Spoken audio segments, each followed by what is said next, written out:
Wait. Huh? No. What?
Yep, there's the room, and it's empty and waiting for us as promised.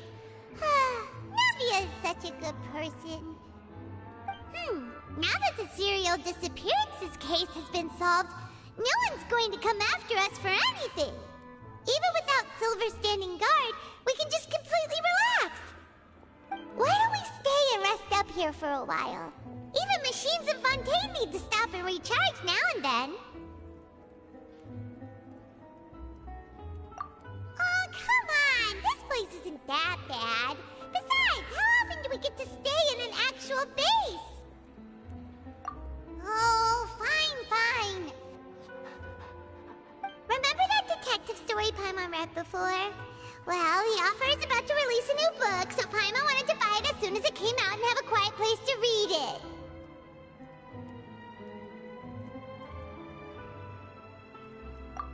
Yippee! Then it's agreed. Come on, let's get some sleep. We'll need to be up first thing in the morning to get in line and buy a copy.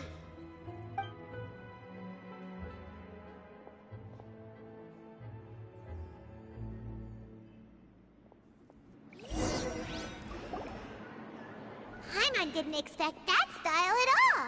Even though it's a detective novel, it's also like a social documentary.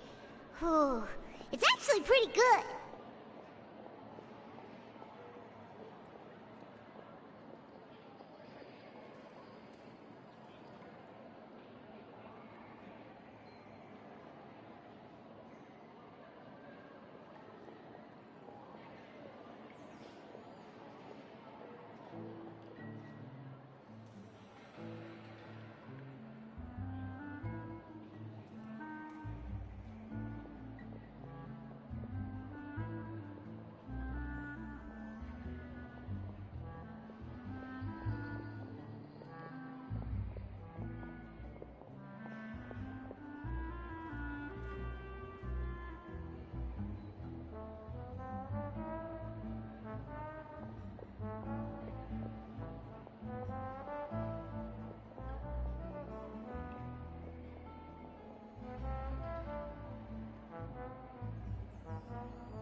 Excuse me, but do you know if the Traveler and Paimon are lodging here? Huh? Who are you? Paimon doesn't recall seeing you before. Wait, you're not here to give us trouble, are you? A blonde traveler and a chatty little fairy. Whew, looks like I found the place. Good thing I asked the Spina di Rosula. Seems they sent me the right way. Hey, what do you mean by chatty? Paimon's always careful not to talk too much. Most of the time, anyway. It's an honor to meet you both. I was sent from the Palais Mermonia. Monsieur Neuvillette wishes to see you. It seems he has something important to discuss in person. Neuvillette? He wants to see us again already? Huh. We talked so much the last time we met. Has something happened since then? I am not privy to the details. It would be best if you came to the Palais Mermonia and asked Monsieur Neuvillette in person. If you say so, but Paimon has a bad feeling about this. Now that I've delivered the message, I'll take my leave. Thanks! We haven't left the room for a few days, so we'll head over once we've freshened up a bit.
Wait. Cannot just rely on the ocean's self-cleaning No. ability.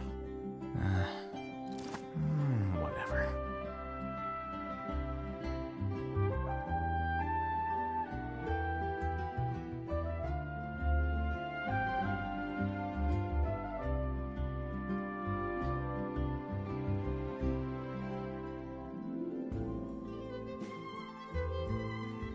We cannot just rely on the ocean's self-cleaning ability.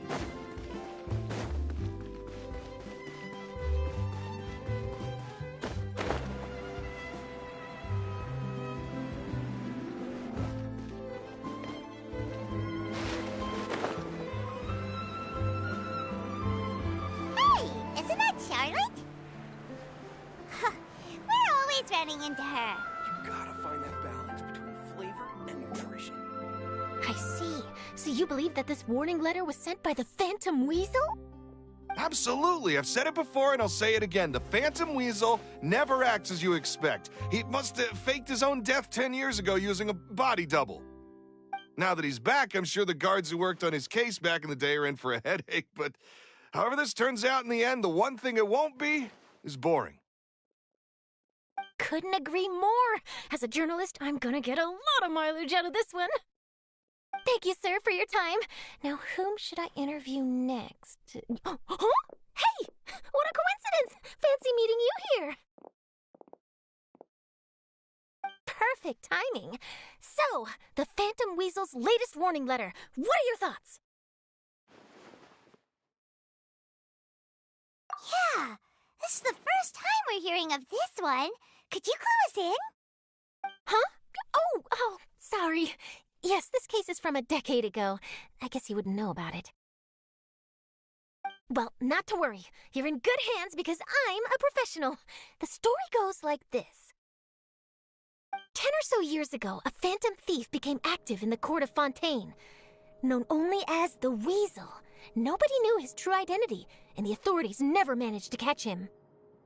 Wow, cool! He sounds like one of those mysterious night burglars that you read about in novels. Precisely. Well, except the part where they actually have a good reputation.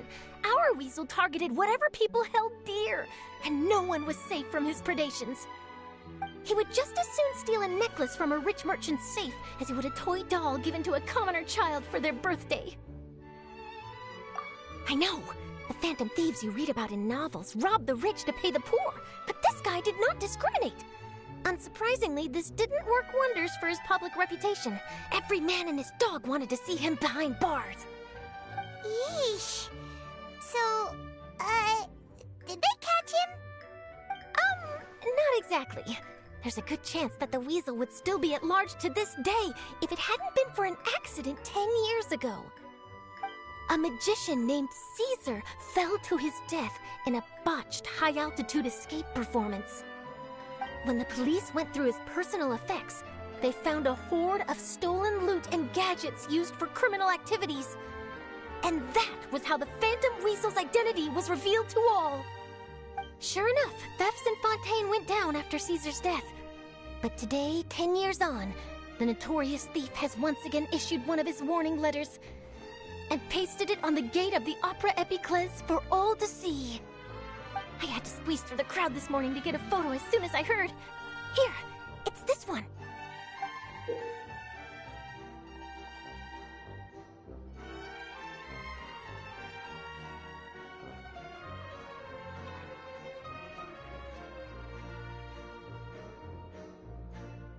So, this is the warning letter, huh? Let's see what he wrote. 3 days from now, when evening falls, I shall take from you that which you hold most dear at the Opera House, just as you did to me 10 years ago. This is, without a doubt, a clear declaration of criminal intent. After years of laying low, the Phantom Weasel is back with a vengeance. What once seemed like an open and shut case has been blown wide open again. But why has he re-emerged now, and what does he want? I sense an epic scoop, and I'm going for it! Uh-oh. If this thief will steal anything that other people value, does that mean even we might be targeted?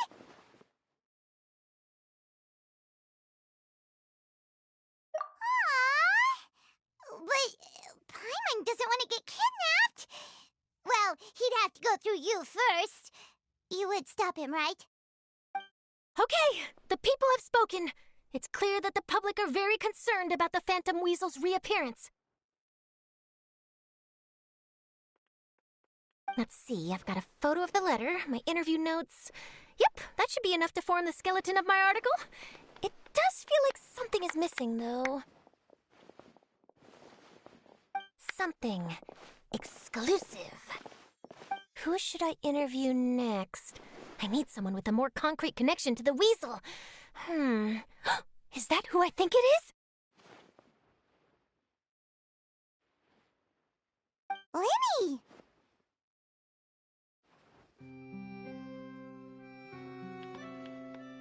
Magic, magician, Caesar! The Phantom Weasel! That's it! Let's go interview Lenny! You see, the original Phantom Thief Caesar was a magician too! And what do Phantom Thieves and magicians have in common? They both have an air of mystery about them. Perhaps there's a connection there. Are you serious? What sort of a deduction is that? Oh, relax! My journalistic instinct tells me that an exclusive news story is beckoning. Let's go! No time for delay!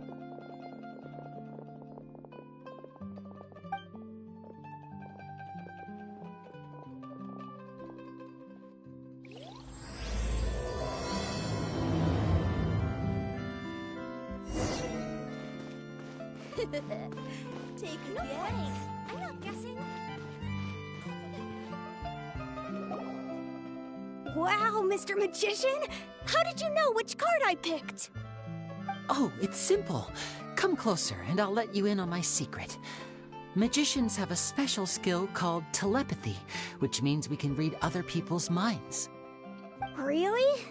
Then, what am I thinking now? Well, first you need to relax, because I can see that you're clenching your fist in your mind, as if to say, no, I mustn't let him guess it. Aww. And now you're getting a little flustered. You're trying to find a way to empty your mind, to think of nothing at all. But the more you try to hide a secret, the easier it'll come out. You snuck out from home today, didn't you? You told your family a little lie so you could come out and play. Now, that's not a good habit.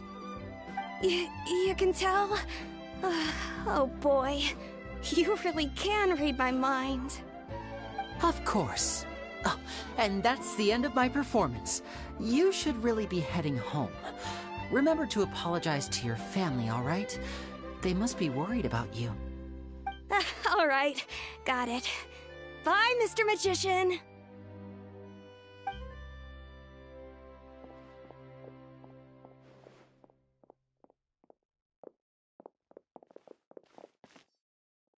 Hey, Linny? Why, hello. We meet again. Are you looking for me? What's the situation? Well, why don't you guess, Mr. Telepathic? Oh, please. You didn't believe that spiel, did you? The power of telepathy is quite beyond me. I'm sure that child would beg to differ. Seemed like you were right on the money. That was nothing more than a little trickery. I made an educated guess based on his micro-expressions. That, plus the fact that he was the only kid here without his parents, and he looked as guilty as sin. He made it easy for me. You guys, on the other hand, let me guess. Don't tell me you're here for the Phantom Weasel, are you? Wow, got it in one! Is this more of your trickery at work? Wait, really? No trickery this time. It was pure luck. His warning letter's been the talk of the town, so I figured that maybe you were asking around about that. Bingo! I plan on writing a column reporting on the latest news about the Phantom Weasel. So, Linny, what are your thoughts on this infamous thief's reappearance? To be honest, it makes me angry. Angry? Why? You read his letter, right? The Phantom Weasel claims he's planning something in 3 nights' time at the Opera House. That's the night I'll be performing there. Huh. What are the chances? Wait a minute, you don't think he's after you, do you? Well, if he is, then his warning is clearly a direct challenge to me personally. And if he's not, then it's still going to be a huge headache for me. The mere mention of the Weasel's name is enough to scare people off.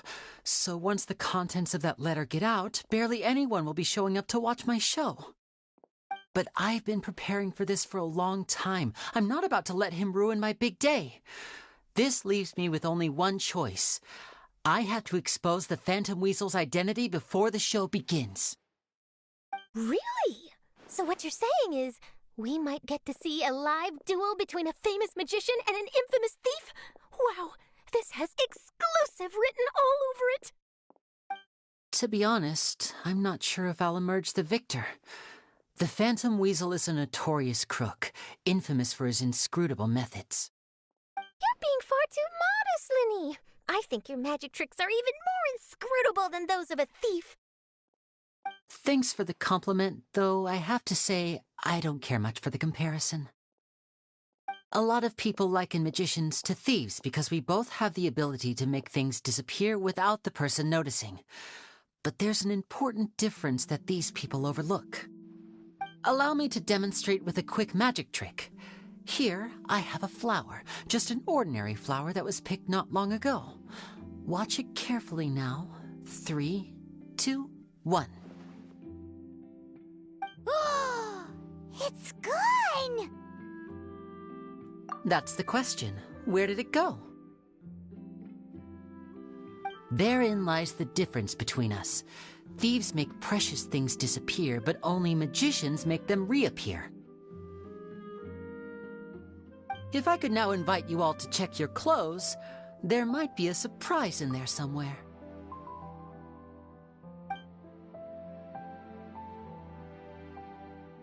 A surprise? Let me see!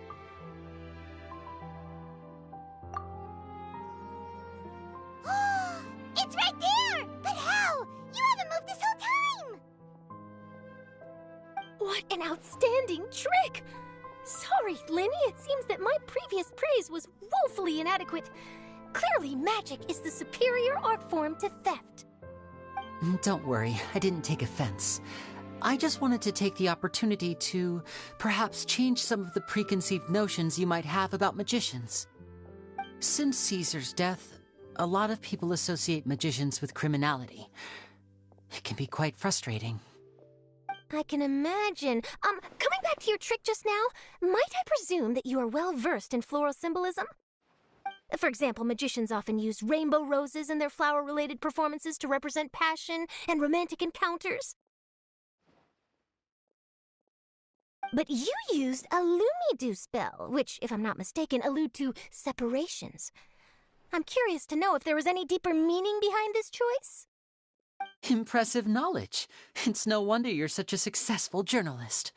But I'm afraid I don't know the first thing about floral symbolism.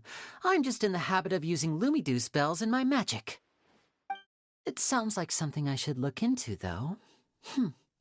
I'll buy myself a copy of Fontaine's Floral Language Facts when I have some time, but it'll have to wait until this phantom weasel business is behind us. Well noted. In that case, this brings us to the end of our interview. I, for one, am looking forward to the final showdown between you and the thief. Please feel free to get in touch to update me on any further developments. Otherwise, I will of course see you at your show in 3 days' time, but let's hope the Phantom Weasel is caught by then. If there's nothing else, I'll be off. You've given me lots to work with here, and I've got no time to lose if I want to write that exclusive piece. I'll see you all later.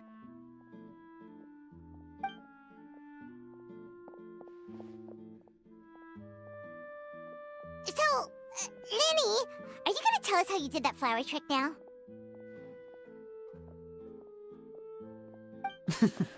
I'm afraid that's my little secret. Aww. Well, magicians are entitled to their secrets. But Paimon's really itching to know how it's done. You feel it too, right? So itchy! Not so itchy then, huh? Well, since you're so concerned, how would you like to serve as my temporary magician's assistants and help me investigate? Magician's assistants? Oh, that sounds fun! Assistants are technically magicians too! Also, it'll bring us one step closer to figuring out how that darn trick is done! Shall we go for it? Excellent. Thank you for putting your trust in moi. The first thing we need to look into is who Caesar really was. If he truly was the Phantom Weasel, that means that the weasel is dead, and whoever wrote this warning letter is just a copycat criminal. But if he wasn't the weasel? Well, that'll make things more interesting. It would mean that the weasel lives, and he's been laying low all this time in some corner of Fontaine. And if we're investigating Caesar, his fiancée Gemma is a good place to start. Word is that she visits the cemetery often, so I asked Lynette to wait for her there. We should make a move. Let's go and rendezvous with Lynette.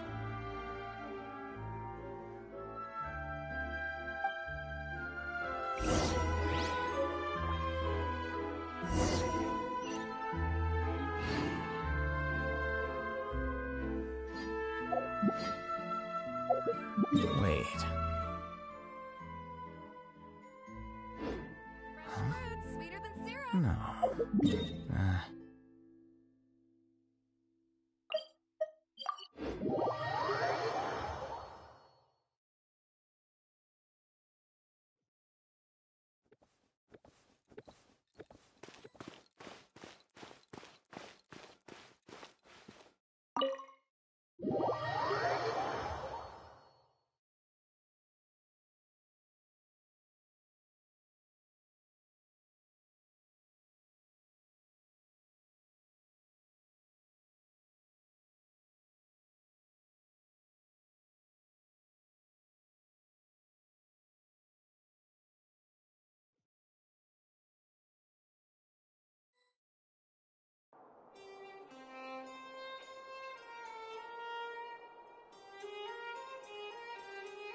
Neuvillette!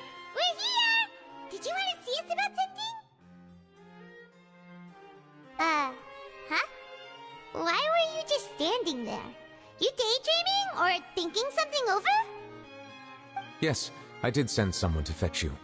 But as for what I'd like to discuss next, well, I still have some reservations. Given that we've already made the trip here, you should just tell us. Bet you need us to help you with something, right? I do indeed have something I'd like to ask you to do. However, you should wait until after I tell you the details, then decide for yourselves whether you'd like to help or not. The situation is this. It has come to my attention that the Snezhnayan Harbinger known as the Knave wants a diplomatic meeting with you, correct? I heard that she was originally from Fontaine, but for her to suddenly arrive here and abruptly request such a meeting like this, I sincerely advise you to refuse her invitation outright.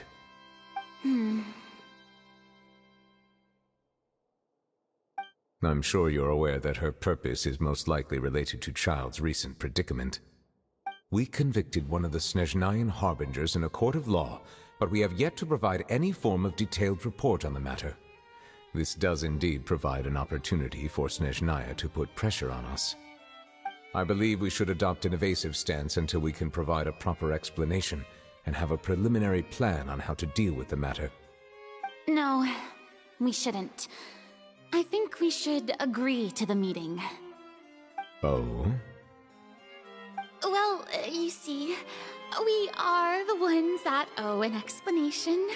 If we keep putting off the meeting, it could easily result in the problem escalating, right? It's like a fight between two friends. If they don't agree to see each other and talk in person, isn't it possible that the friendship could end entirely? Though diplomatic relations between Fontaine and Snezhnaya could be considered as friendly, it is only superficially so. You wouldn't go so far as to say that our nations are friends, as you did in your example. It was just an analogy. An analogy, okay? Moreover, even if we were to talk in person, if we don't have sufficient information prepared, it is quite possible the result wouldn't be restored relations, but a complete falling out. I don't think we should overthink those possibilities yet. Even if the logic of the divine is not immediately apparent, its wisdom will only be revealed with time. Besides, you'll be at the meeting. If any problems do pop up, you'll have no problem navigating them. I must clarify that interacting and communicating with people outside of court is not my cup of tea. It seems you think too much of me. But more importantly, when did I agree to join the meeting with you? You mean you won't come? No, that won't do. I can't go to the meeting alone. You have to accompany me. I must take you with me. Lady Farina, could there be something else regarding this matter that is being kept from me? No, not at all. Look, I am the Hydro Archon of Fontaine, Focalor, the god of justice who is loved and adored by many. So I only hope that justice will be served in this matter. Don't overthink it. I'll go find someone to arrange the meeting.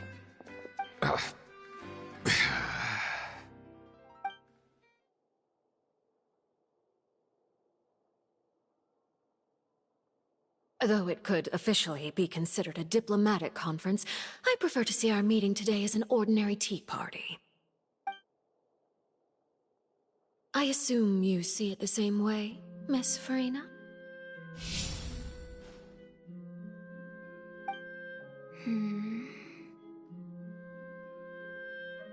Lady Farina? Yes, that's right. Just like you said, a tea party. I should thank you for providing the pastries. They look delectable. To make this tea party even more lively, I've invited someone else to join us today. It's a pleasure to meet you, Monsieur Neuvillette. I was born in Fontaine, so naturally, there's no need to introduce the nation's revered Eudex to me. Hello. The pleasure is also mine. First, I would like to thank the two of you. I'm often away on business outside of Fontaine, and I'm told that the children of the House of the Hearth have been well taken care of by you. Oh, I'm not referring to when my children, Linny and Lynette, were falsely accused by you. Please don't misunderstand. The children of the House of the Hearth are often misunderstood, perhaps due to the reputation of the Fatui. There's no getting around that. All I meant to say is that Fontaine has been stable in recent years.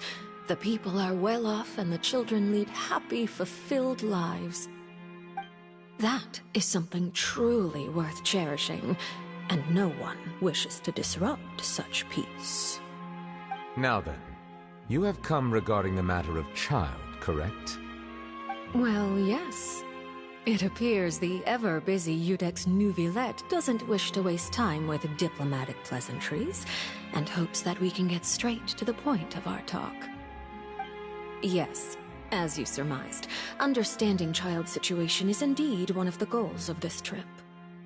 As we are both diplomats from Snezhnaya, as well as Fatui harbingers, Child and I have always been colleagues. Were anything to happen in Fontaine, each of us would serve as the other's attorney to resolve the issue. So now, in my capacity as his attorney, I request that Child be turned over to Snezhnaya. We have a responsibility to cooperate with Fontaine and resolve what has happened to him together. The rules governing attorneys only apply before a trial has concluded. Since a verdict has already been rendered, we see the case as settled. I apologize for being unable to grant your request. An outright refusal. Very well. I respect all the rules of Fontaine's courts, just as I respect you as Chief Justice.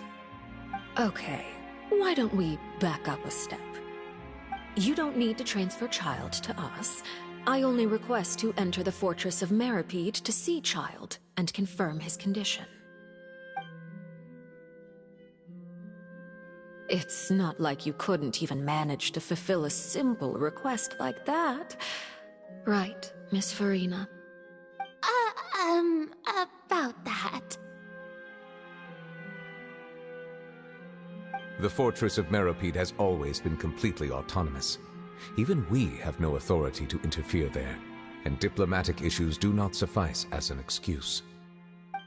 However, if you absolutely must confirm the situation of the Harbinger, I have a proposal.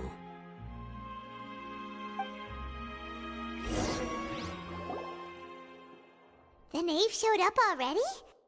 Well, Linny did say that Father will be returning soon. We didn't even know that Linny was from the House of the Hearth at the time, so we kinda overlooked that information. Yes, thank you for your kind advice. I'm well aware of the situation. I also noticed that Lady Farina acts a little odd and unnatural whenever I bring up matters related to the Knave. Could the Knave be threatening Lady Farina or something? If that were the case, then why wouldn't Lady Farina inform me? And what means could the Knave possibly have to twist the arm of an Archon? So maybe that's not very likely. Even though Farina can act a little weird at times, she's still an Archon. In reality, this problem is even more thorny than it appears. According to reports from the Fortress of Meropide, Child recently disappeared under mysterious circumstances. The details are still unclear. We cannot rule out an escape, but there have also been no reports of him outside of the Fortress of Meropide. Special guards oversee the fortress, and its internal systems are extensive. Combined with the special characteristics of the surrounding terrain, an escape should not be possible. I suspect that there's something else behind Child's disappearance. I was only willing to share this information with you because you are friends of Child, and it is my duty to see justice done. So this is what you wanted to see us about before? Yes. I would like you to go to the Fortress of Meropide and investigate Child's disappearance. This was my proposal during our meeting with the Knave. Rather than allowing her to intervene, I offered to send someone to find out about Child's situation and report back to her in detail. The Knave did not seem satisfied by my proposal, but she still agreed to go along with it for the time being. Her words were, "We will talk more once we have that report." So that means we bought ourselves some time!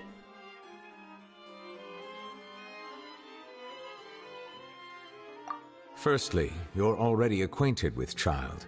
Your eyes may discern relevant details there that others would miss. And secondly, is the consideration of the unique nature of the Fortress of Meropide. Isn't it just Fontaine's prison? I would not define it so crudely. The Fortress of Meropide is not affiliated with the court system of Fontaine on paper. It has always existed as an autonomous entity. Early in Fontaine's history, criminals were punished with exile, not imprisonment.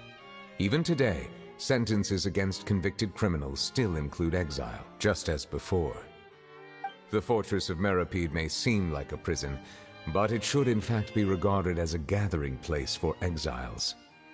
All we do is dispatch guards to keep watch and help maintain security, but we have no right to get involved with any other matters.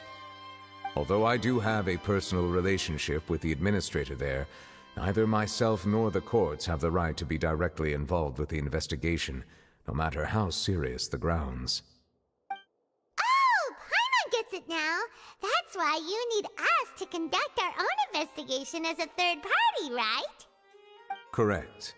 I will arrange false charges against you so that you may secretly investigate inside the fortress during your detention. This will save us a lot of unnecessary trouble. So, are you two willing to accept my proposal?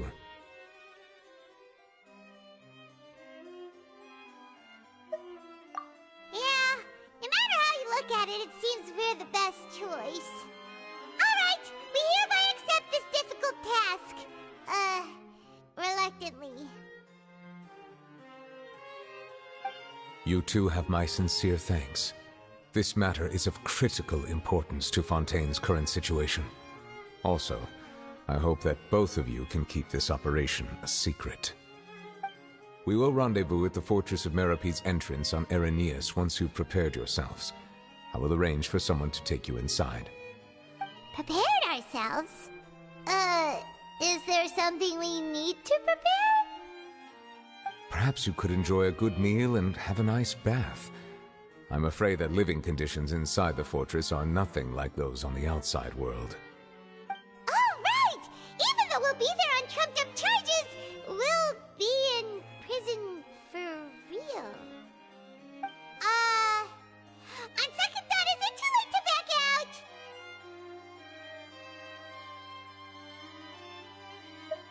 Please do not worry. Since you are sacrificing both your time and quality of life for the sake of delivering this report, you will be compensated according to the highest standards permitted to legal staff, regardless of the outcome. Now that's more like it! Come on, Traveler, let's go eat the best meal we can find! We'll eat so much that we won't need to eat another meal for a whole month! Your treat! Are you leaving now? In that case, please take this cake as a token of my personal gratitude.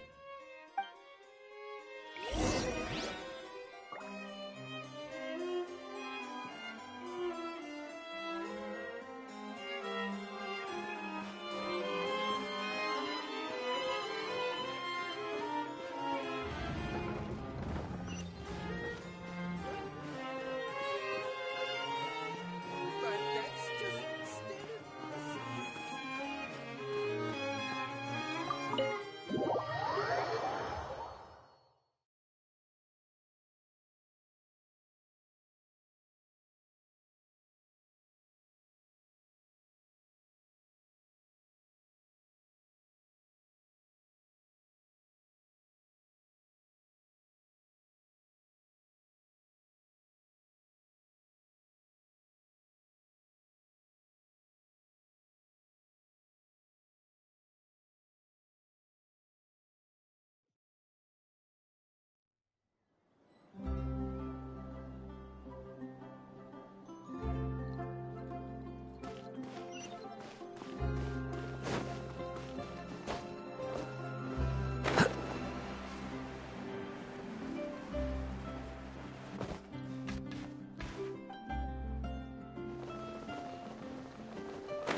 I'll have that, and that! Oh, and one of those two! Ooh, and no Fanta, thank you!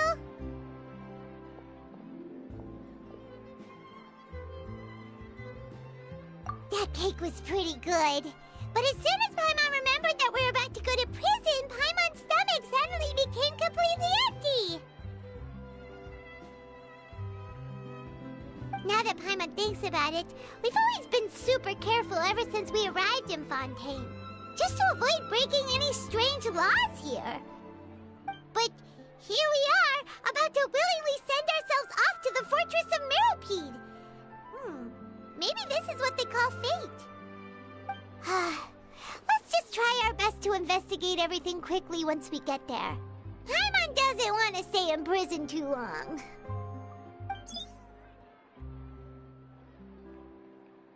Oh, what is that I hear?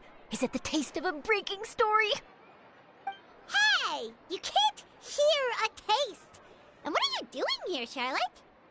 Oh, don't remind me. I invited an eyewitness to a case to eat here, and I was planning to get some great material out of him. But he didn't even show up. Calm down, calm down. This is nothing new. As a journalist, you should be used to this by now.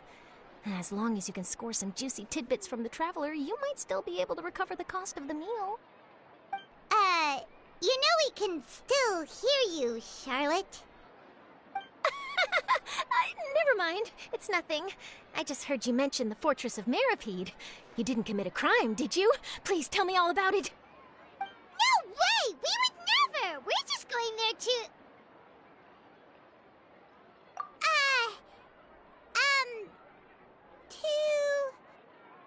Oh no, Paimon almost forgot that Neuvillette told us to keep it a secret!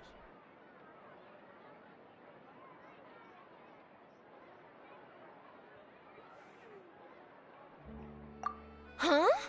You're being arrested for that? Oh, but now that I think about it, I suppose that's not completely unreasonable. That's pretty despicable, almost as offensive as committing theft. You mean Paimon really did something that serious? Sorry, Paimon really messed up. In that case, it's nothing particularly newsworthy after all. Oh, how disappointing.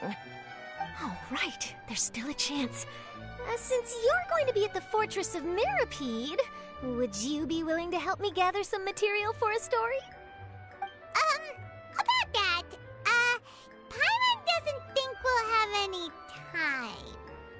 Oh, it's nothing difficult. All you have to do is think of a way to get some time face to face with the warden of the fortress. He was awarded the honorary title of Duke in Fontaine. Sounds really cool, huh?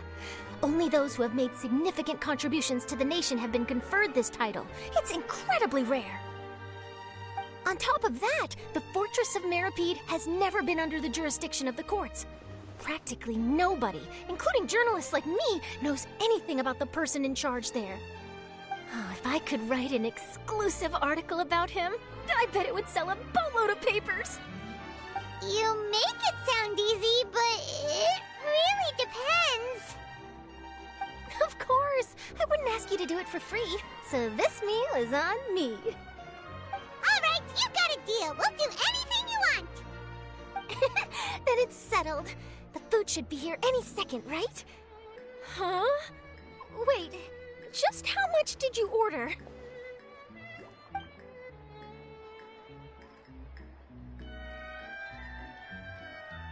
Oh, Paimon's so full. Well, guess we have nothing to regret now, so let's get going. Wait. Paimon just said something really ominous, didn't she?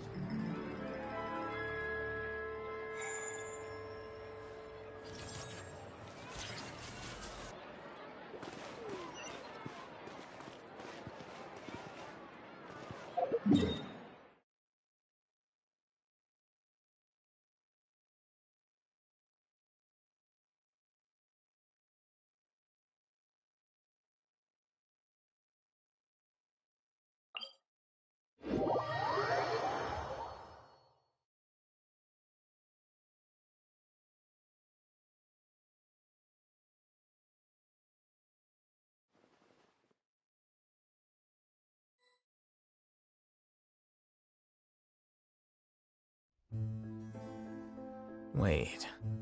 Huh? No. Whatever.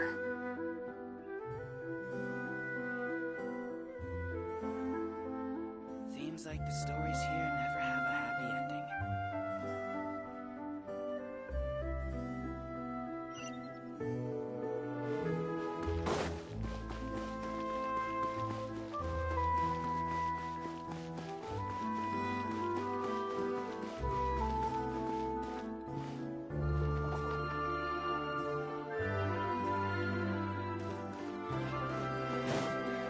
I think the next one's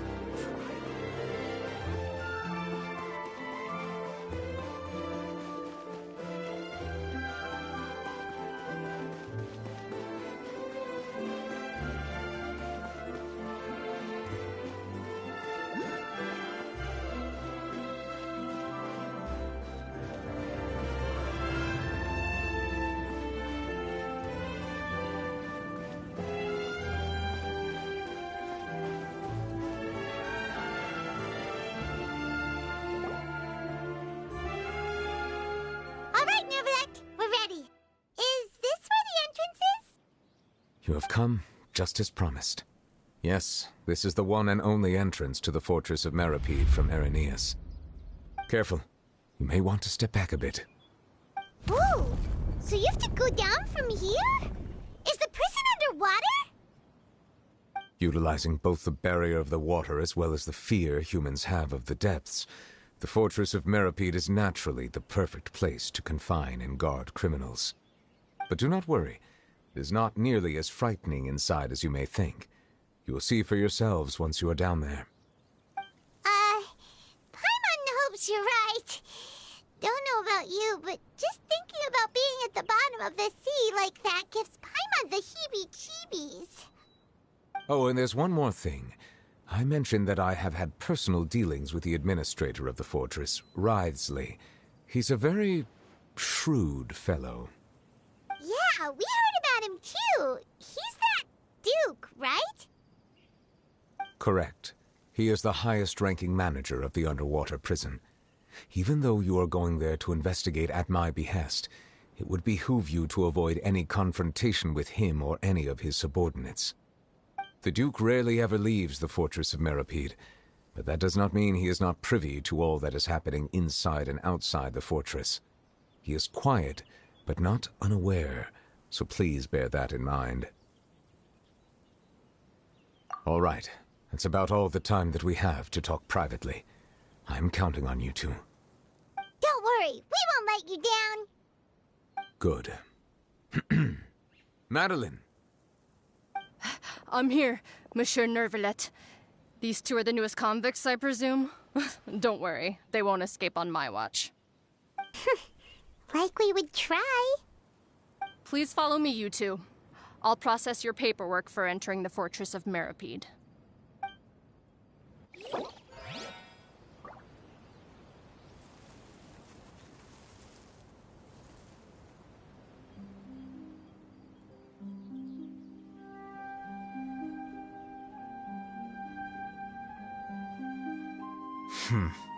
There have been many poorly written applications lately. I guess I'll just have to reject them all.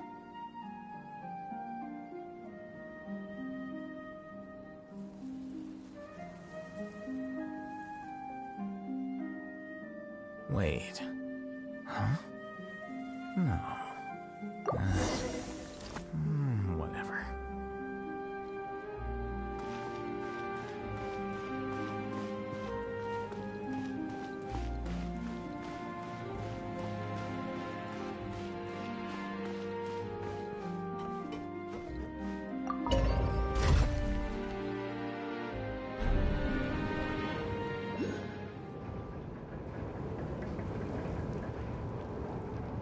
Are we already underwater now? Huh. So this is what it feels like to be a criminal in Fontaine. You two seem to be taking this pretty well. It's rare to see convicts in such a good mood.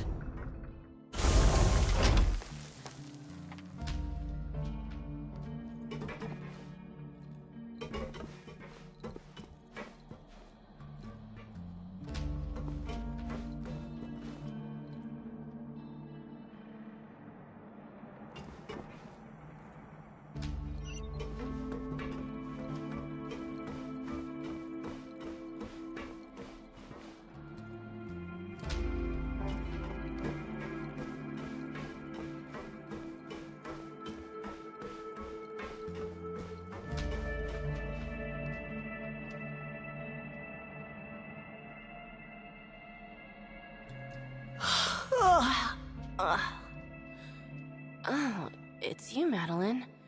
Why'd they make you make the trip down here today? Monsieur Neuvillette personally requested I escort these two convicts. I suppose he was concerned others might not be up to the task. Well now, aren't you the lucky one? Must be nice to be on good terms with the big shots like the Chief Justice.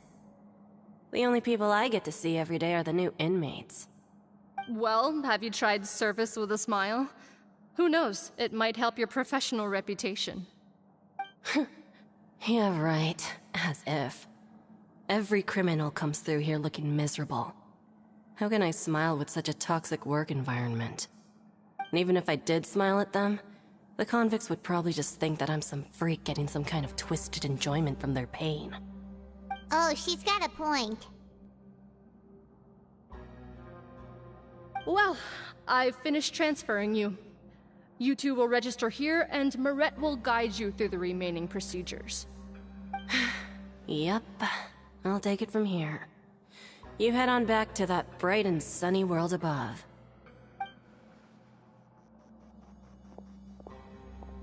Okay, let me see. You are the Traveler and Paimon, correct? That would be us! Let me confirm your charges and sentence. Let's see. You two are charged with eating a cake specially prepared for the Archon by a Snezhnayan envoy without the Archon's permission, thereby incapacitating the political center of Fontaine for a brief period. Sentence: 45 days? Huh? Wait, you mean the cake that Neuvillette gave us? Just looking at the charges, it seems you two are capable of causing some serious trouble. And considering how fond Lady Furina is of sweets, this crime is tantamount to trying to assassinate the Hydro Archon herself. Now I've seen everything. Anyway, we still need to finish processing you before you can enter the Fortress of Meripede. Please stand in front of the board over there. I'll take your mugshots with my camera. Oh, all right. But be sure to catch Paimon's good side.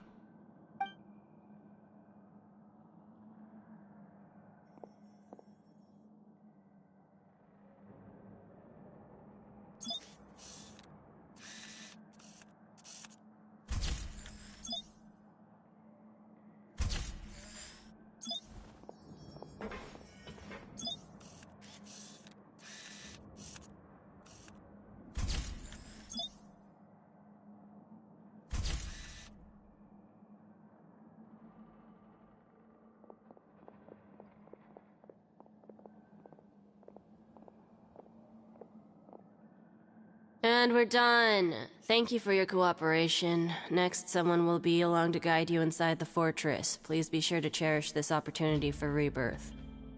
Huh? Rebirth? Isn't that a little much? We're only gonna be here for 45 days! You two are the new inmates, right? Follow me. Oh, okay! Paimon is Paimon and this is the Traveler! Save it. Not like I'll remember your names. Move it.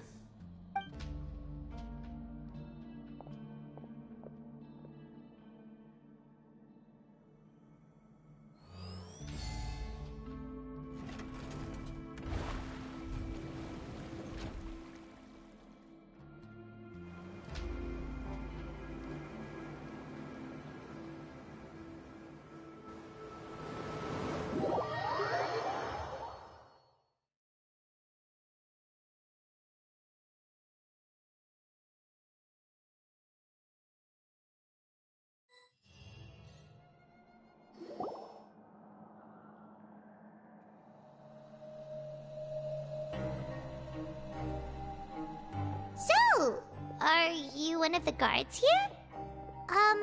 Is there anything we should be careful of while we're here?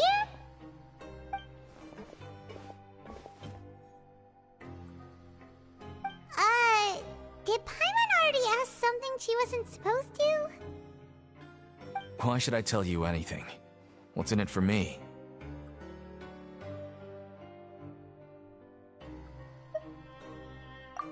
This is exactly why I can't stand you fish.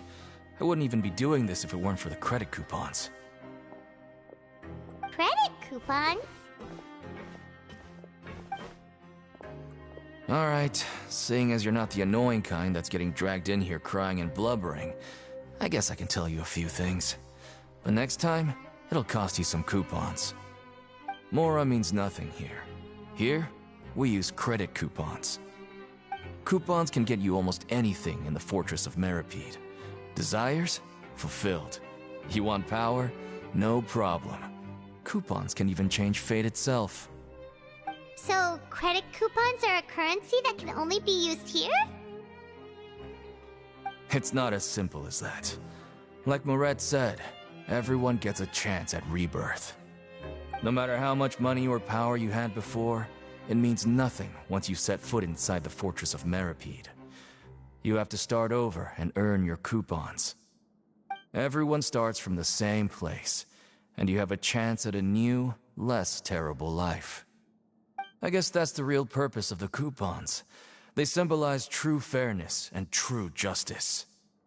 And this is also exactly why so many criminals choose not to return to the outside world, even after they've served their sentence. Oh, so that's what the Fortress of Meripede is like. Huh. Paimon was under the impression that it'd be more like a prison. It certainly ain't all sunshine and roses here, but it's also not the worst place to be. You'd better take a good look at the scenery now. It'll be the last chance you get for a while. After being away from the sunlight for so long, even the terrifying depths of the sea start to feel like home. It just stops feeling oppressive, you know? Oh, I'm actually an inmate like you two. Welcoming newcomers is a job I've picked up to earn some extra coupons.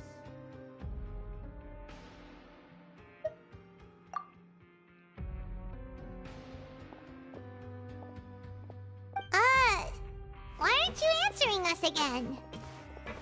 I've told you enough for free. Any more info is gonna cost you. So all you care about is Mora! Wait, no. Coupons? Almost there. It's down through here. Your turn to give it a try.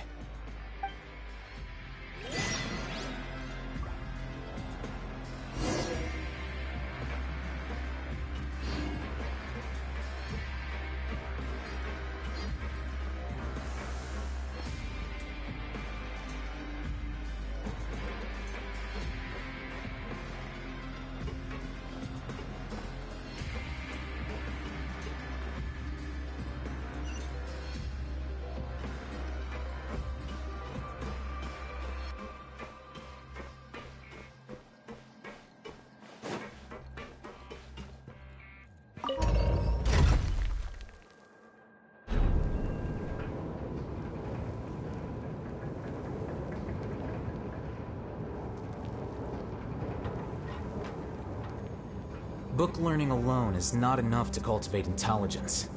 All those scholars in the academia are prime examples. So, we're going even deeper now? Just how deep down are we? It's like a metaphor for your previous life, isn't it? Our lives weren't that bad.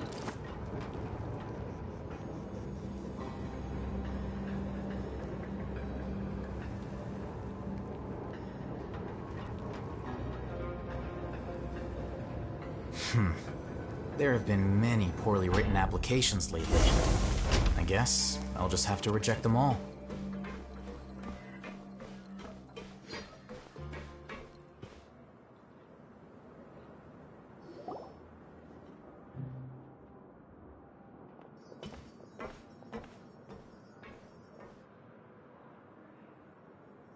So this is the actual entrance to the Fortress of Meribede? Huh. It looks like there are other new arrivals, too. Oh, they sure don't look happy. Maybe we look too relaxed for fresh convicts.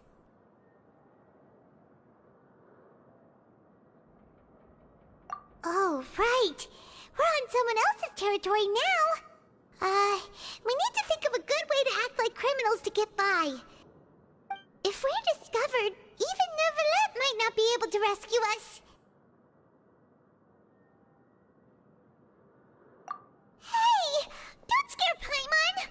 Oh, Paimon's not ready for all this! Look, I don't really know you, and I have no idea what kind of crime you committed, but... You wouldn't have happened to anger someone important, did you? Someone important? Paimon doesn't think so. Wait, why are you suddenly trying to talk to us now? Now's not the time to worry about that. Anyway, it's over there, so... You just go on over there by yourselves. I've done my job, so... Good luck. What was that all about? Wait a second. Are there usually so many Gardermechs around here? They're already onto us? Prisoners numbers 7459 and 7560. Welcome. Oh, no need to be anxious. These Gardermechs aren't here to attack you. In fact, they're here as your honor guard. When I heard that you were friends of Monsieur Neuvillette, I had the Gardermechs come and wait in formation. Wait! You know about our connection with Neuvillette? The seafloor isn't as cut off from the world as you might imagine. However, I'm afraid that I know nothing more than that you are friends of the Iudex. And as you can see, committing a crime means being sentenced here, even if you're friends with the Chief Justice. Quite fair. The Duke! Greetings, Your Grace! Lovely weather today, isn't it? Oh, greetings, my good fellow. Well, I'm willing to imagine that the weather is as good outside the sea as you say it is. How great it would have been if only the Fortress of Meripede had been built on the coast, huh? It would have been so convenient to enjoy a nice chat in the sunshine. My profuse apologies. I just got so nervous when I saw you, So this is the Duke. He sure looks a lot younger than Paimon imagined. The Traveler and Paimon, correct? Mr. Deacon here was responsible for your welcome. I trust you were satisfied with his guidance?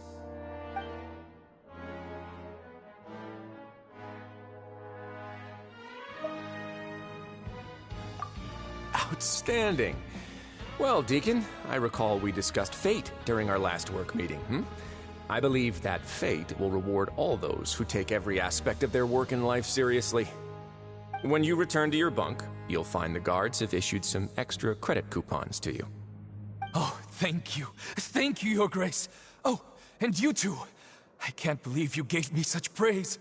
If you need anything in the future, anything, please, come find me anytime. No credit coupons necessary. Well, I believe that concludes the introductions. We've already taken enough time here. Deacon, if you would. Yes, Your Grace. I'll take my leave now.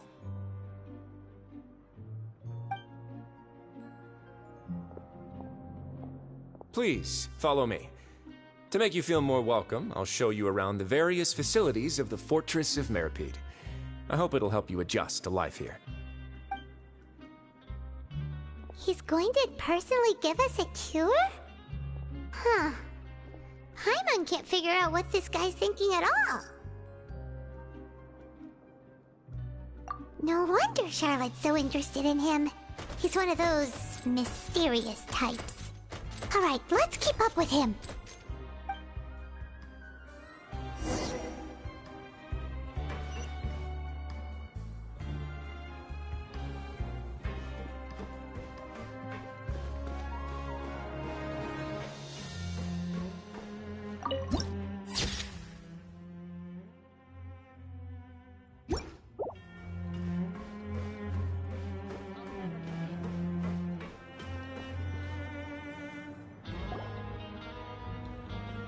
There's no need to be so reserved. The label of criminal is nothing but one of many identities, and being criminally inclined here at the Fortress is just one of many ways to survive. Is it really okay for the Warden to think like that? We're real criminals, you know. What if we're too difficult to handle? Well, then maybe you'll be able to carve out a name and a place for yourselves in this underwater world, But before you go in swinging, please remember that in the Fortress of Meripede, it's better to not cause trouble for yourself or for the guards. Now, we've arrived at a very important place, the Coupon Cafeteria. You can come here and claim one welfare meal each day. Welfare meal? You mean it doesn't cost anything? That's right. Criminals are essential to Fortress operations, so we must guarantee that they at least have the basic means to survive. But that's not how it was. Back in the day, it cost your reward coupons just to get a cup of water here. For fish like you who just arrived with nothing, you'd have to go to work hungry until you earned enough coupons to eat. It was only after His Grace became the administrator that we got the free meal rule. Now everyone gets a square meal every day, even no-good slackers who've never picked up a wrench in their whole lives. Nobody starves to death here. In the Fortress of Meripede, credit coupons are the only currency, and everything must be purchased. In some sense, you could say using the coupons is a form of trade. But trade is always conducted by people. So if we want trade here to prosper, we need everyone to work hard and live their lives. If nobody could even afford a meal, then the whole fortress would be up in arms. And that would only make things more difficult for me. So, rather than saying that we're giving everyone a free meal here, you should say that everyone's hard work has improved the living conditions in the Fortress of Meripede. Your Grace's reasoning is correct, but what I said is also true. Whatever the case, hard work is rewarded here. You'd be hard-pressed to find anywhere else as fair and reasonable. Right! Paimon sees your point. By that logic, this place doesn't seem so bad after all. Oh, wait, no. We shouldn't drop our guard so quickly. But it seems the inmates really respect the Duke because of his attitude, right? We should still try to verify the truth with our own eyes. Let's continue this way.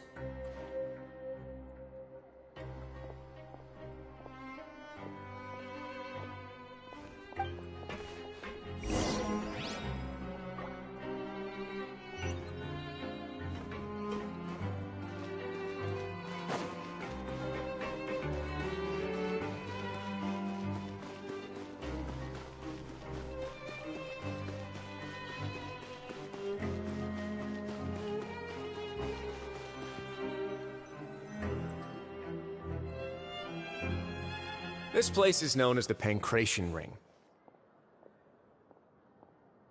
Sometimes we have criminals who have more energy than they know what to do with. Their daily work alone isn't enough of an outlet for them. So, instead of leaving them to their own devices, we've provided them with this dedicated venue. This way, nobody will get involved unless they want to be. Pancration matches? And you can earn extra coupons? Oh, what do you think, Traveler? Interested? But I must warn you that your sentence will be extended if you fail to restrain yourself and end up seriously injuring or killing your opponent.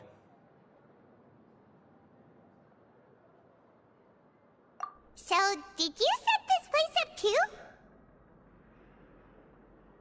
No, actually. I just granted approval for the organizer to use this area to build the ring, and I collect a portion of the proceeds in return. Of course, the fees are also quite useful. Oh. Do you mind if we ask what they're used for? Sure. Ensuring personal safety, maintaining the arena, and resolving any conflicts that arise. Why? Are you interested in how to manage a pancration ring? Oh, no. Paimon was just wondering if that's how you paid for everyone's welfare meals. A reasonable guess. I see you have a talent for entrepreneurship.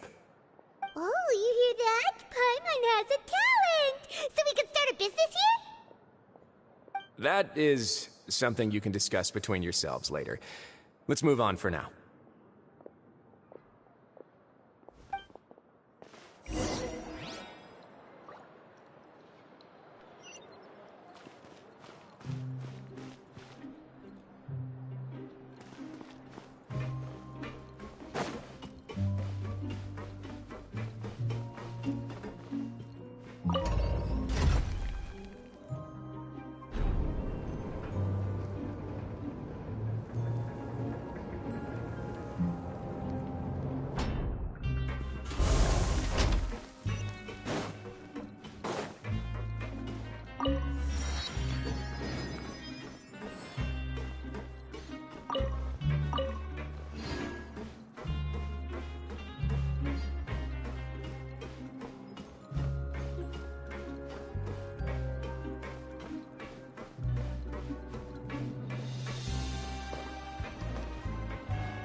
Your Grace. Good morning. I mean, good afternoon. No, wait, what time is it again? What time indeed? Time waits for no one, so it's best to keep an eye on it. My apologies, Your Grace. Jeez, that guy's so nervous he almost forgot to breathe. Sorry, forgive my manners. These are the dormitories, which is where inmates sleep. The guards will inform you where your bunk is later. In the Fortress of Meripede, criminals usually spend most of their time in either the production zone or the sleeping areas. The production zone? What does it produce? Is that where we'll be working? Not necessarily. Though working in the production zone is the most reliable way to earn credit coupons, if you have other skills, you can skip your shifts to earn them in other ways. Wow. Wait, you're the manager of this place, and you're just telling us to our faces that it's okay to skip work? The fact that the Fortress of Meripede has continued operating completely autonomously is proof enough that most people are willing to work honestly and earn a stable income. As for what we produce, many of the clockwork machines seen all over Fontaine originate from our workshop. Therefore, the Fortress of Meripede is not only a place where criminals serve their sentences, but also a giant machine factory. There's no need for me to get into specifics about the production process now. You'll experience it all firsthand when you report for work tomorrow.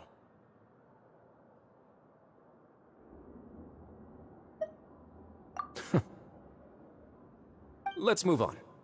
The tour continues over this way.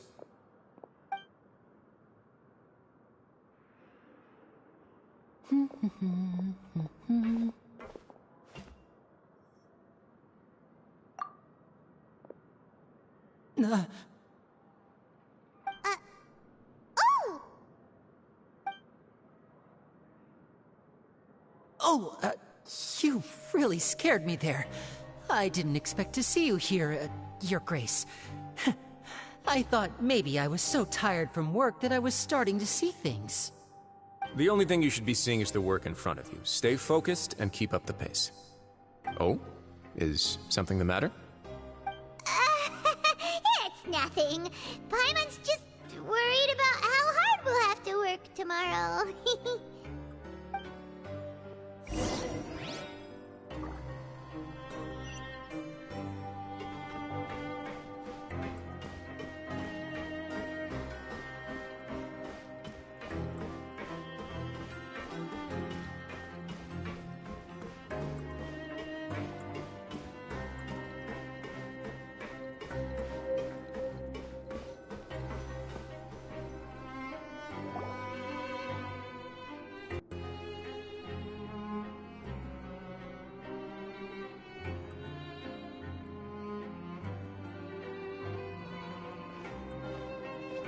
Your Grace?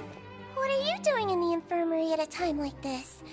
Oh no, you didn't injure yourself, did you? Not yet, unfortunately for you. But thank you for your concern, Sigewinne. Then you must be here for those two. Allow me to introduce you.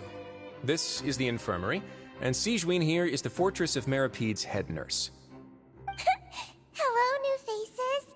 They call me the head nurse, but I actually handle all the nurse-related work all by myself down here. Since you seem to have some rare downtime with no patients, perhaps you could find the time to join us for dinner? Oh, then these two must be some important convicts. Sure, I'll join the welcome party. Thank you. Your presence will be the pièce de résistance for today's tour. Oh, so the tour part is over now? I believe I've already covered the primary aspects of life here in the fortress. As for your work, there'll be someone else to guide you through the details. Is there anything else? I seldom conduct tours, so why don't you just ask if you have any questions? Well, this is our first time here. Paimon's not sure what to ask. Then let's head back to the coupon cafeteria. Maybe a meal will help you think up some questions. You should at least try to be excited. Our free meals are actually pretty good here.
What do you think of the food?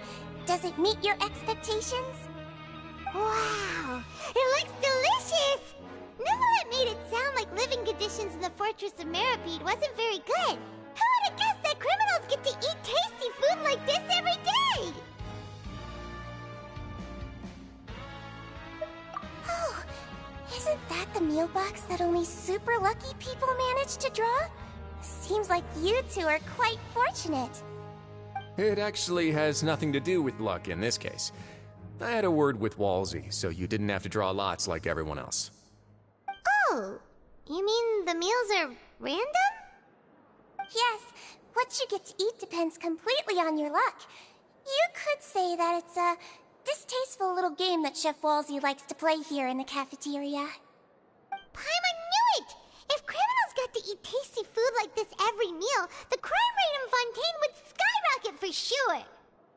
Excuse me, did I hear you mention Neuvillette just now? I've been wondering how he's doing. Is he busy with work? Has he been taking care of his health? He seems healthy no matter how you look at him, but he works so hard all the time, so it must be really tiring. Sounds like he hasn't changed a bit. Looks like you can stop worrying so much, Sigewinne. Oh, that's good. But I still feel like it's been too long since I've heard any news about him. No news is good news. Maybe next time I've got something to discuss with him, I can invite you to accompany us. But isn't the Fortress of Meripede independent from Fontaine's court system? What do you two have to discuss? Well, we provide all kinds of mechanical products for official use, and some essential goods have to be obtained from the overworld, so we naturally have to stay in touch about this and that. Monsieur Neuvillette's character is unimpeachable. No matter the question, you can discuss it openly and freely with him. Talking with him feels quite effortless. In light of that, I am quite willing to go out of my way to show respect and accommodate him. In fact, right now, I'm treating you two as guests invited by Monsieur Neuvillette. But unfortunately, I can only do so until the end of this meal. After this, you two will just be inmates here. You're very welcome. Well, your new life awaits.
I want to go on a vacation with Galvana. The scribe's work is simple, which is exactly why I took the position.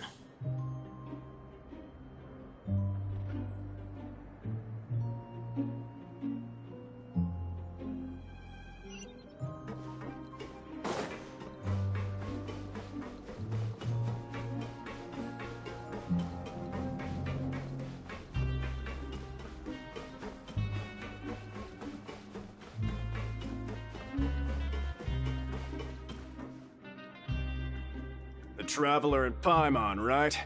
Listen up. As new inmates, the only thing you need to worry about is what to do and when to do it. Don't make any extra trouble for yourself. Your bunks are right over there. Follow me.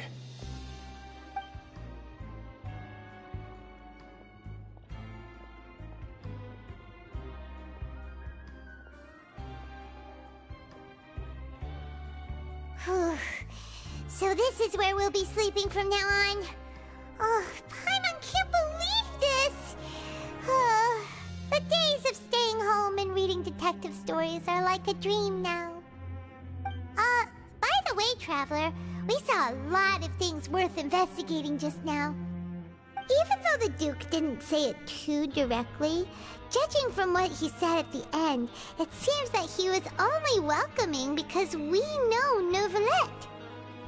We are criminals, and Paimon did eat that cake, but we're actually here to help Neuvillette. Is it possible that he knows we're here on a mission? Or is Paimon overthinking things? Yeah, Paimon thinks so too. He probably knew why we came here from the very beginning and intentionally wanted to send us a message. Maybe something like, "Hey, I have my eyes on you, so don't try anything funny."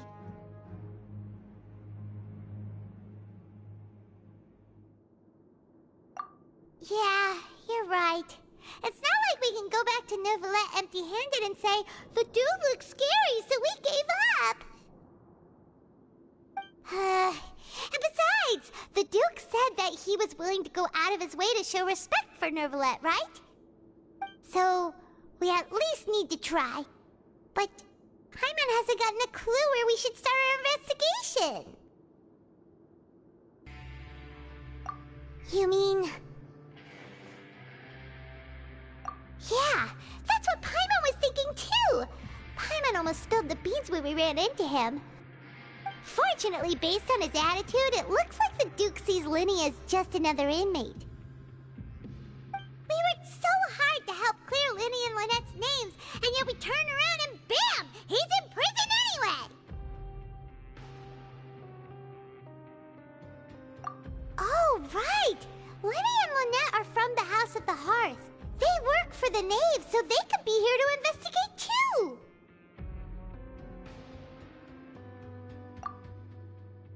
Huh? Oh, it's a card! Paimon didn't notice it earlier. It looks like a magician's prop. Lenny must have left it here. He's in prison and still doing his little tricks, huh? Let Paimon have a look. It was nice to bump into you again. Let's catch up in the production zone tomorrow. What in the world? It's written like he's greeting a buddy on the street. Paimon thought he'd write something important. If you say so, we can ask him what's going on tomorrow. Let's get some rest now.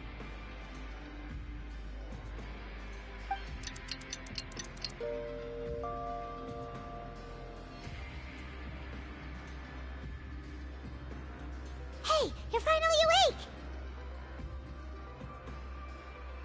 Well, it's Paimon's first day as a prisoner.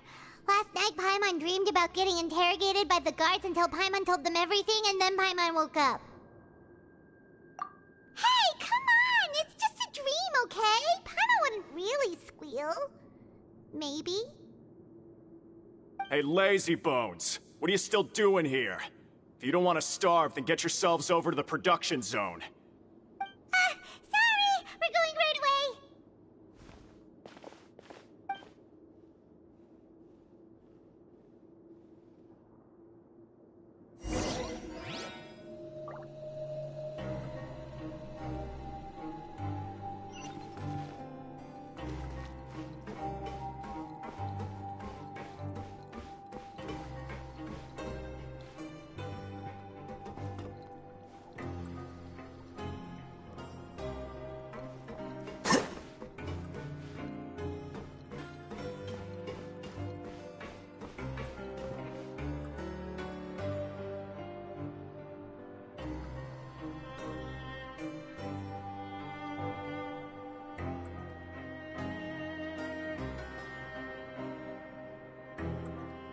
I just wish everyone could stay safe and healthy.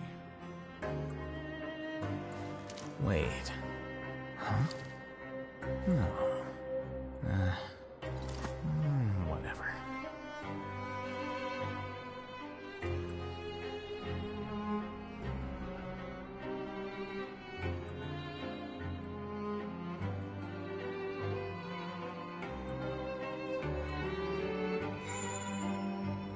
I just wish everyone Stay safe and healthy.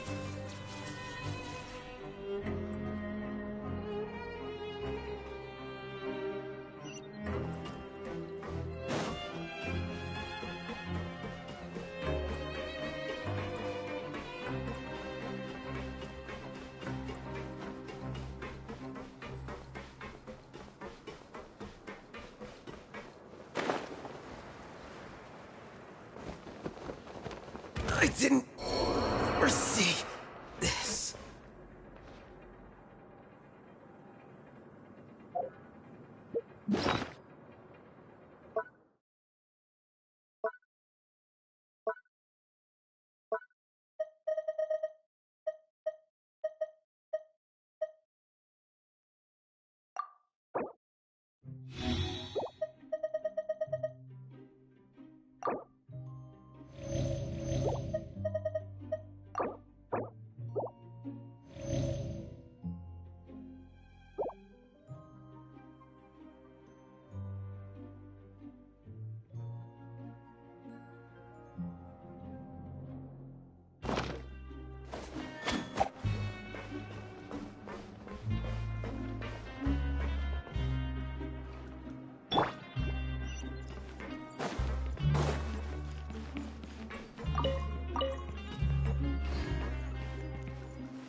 Ah, you must be the catch of the day.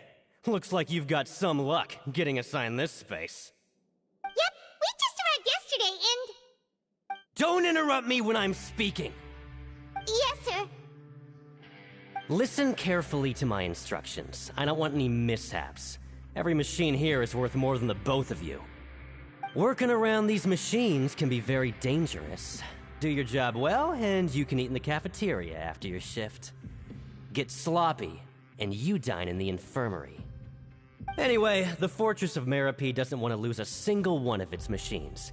And it also doesn't want to waste the production potential of any inmate. You got that? Got it! Your job is to use the machine over there to process widgets. Watch carefully, and make sure you step on the pedal at the right time. If the machine gets jammed, then give it a little maintenance with your fist. Here, take this. Bring me the process widgets, and I'll give you some credit coupons in exchange.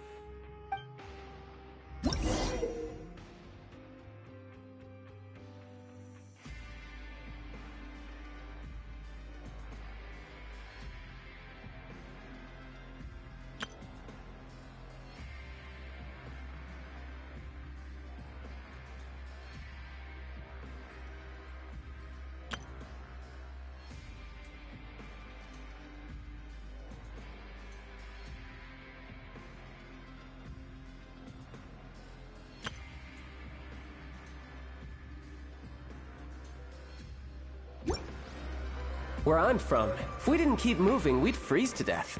Literally.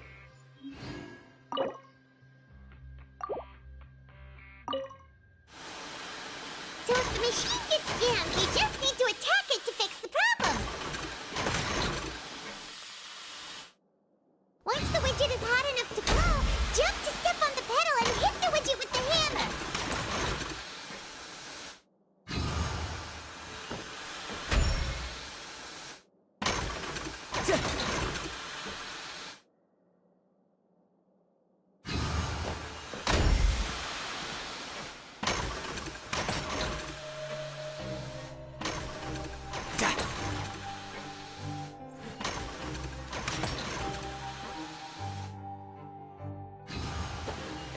Okay, you got this!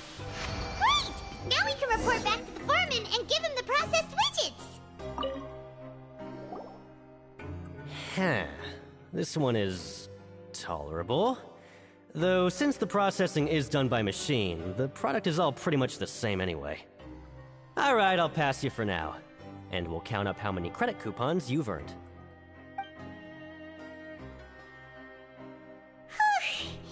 Paimon's exhausted. We're done now, right? Oh, that foreman. He's so scary that Paimon couldn't even speak. Ugh. Even though Paimon's starving and wants to head straight to the coupon cafeteria, we still need to meet Lenny first, right? He probably just finished up his work, too. He should be around here somewhere.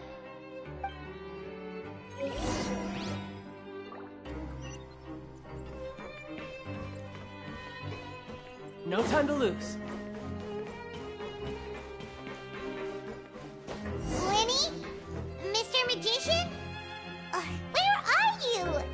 Oh, this had better not be some disappearing act. He doesn't seem to be around here. Let's try looking somewhere else.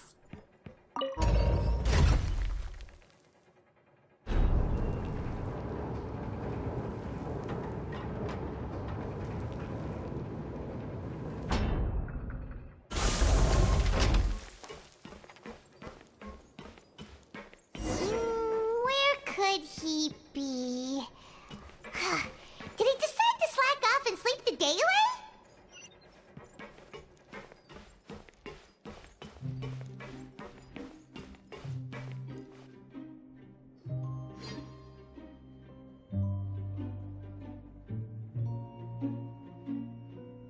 Hey, over here.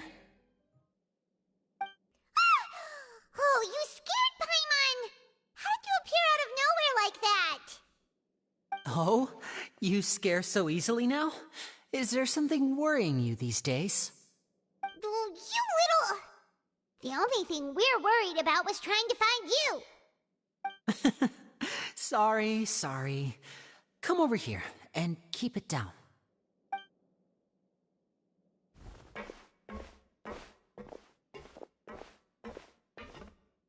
Oh, Lynette! You're here too! You two really are inseparable. That's right. My brother simply can't stand to be away from me. It's not just Lynette. Fremine is also here.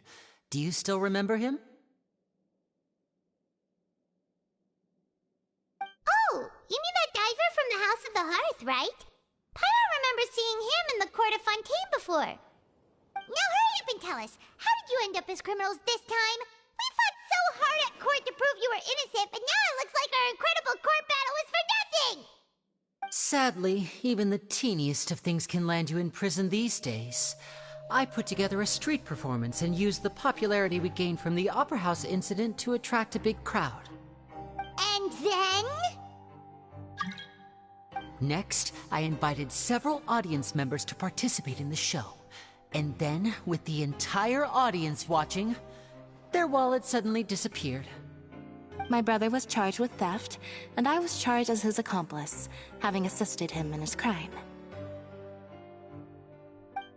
It really isn't that bad. The missing wallets are all in the leftmost drawer of the Maison Gardiennage's big filing cabinet. We just need to see how long it takes to discover them. Yep, we should be released then. In terms of the magic trick itself, I think the performance went perfectly. Leave it to Lenny to magic himself into prison.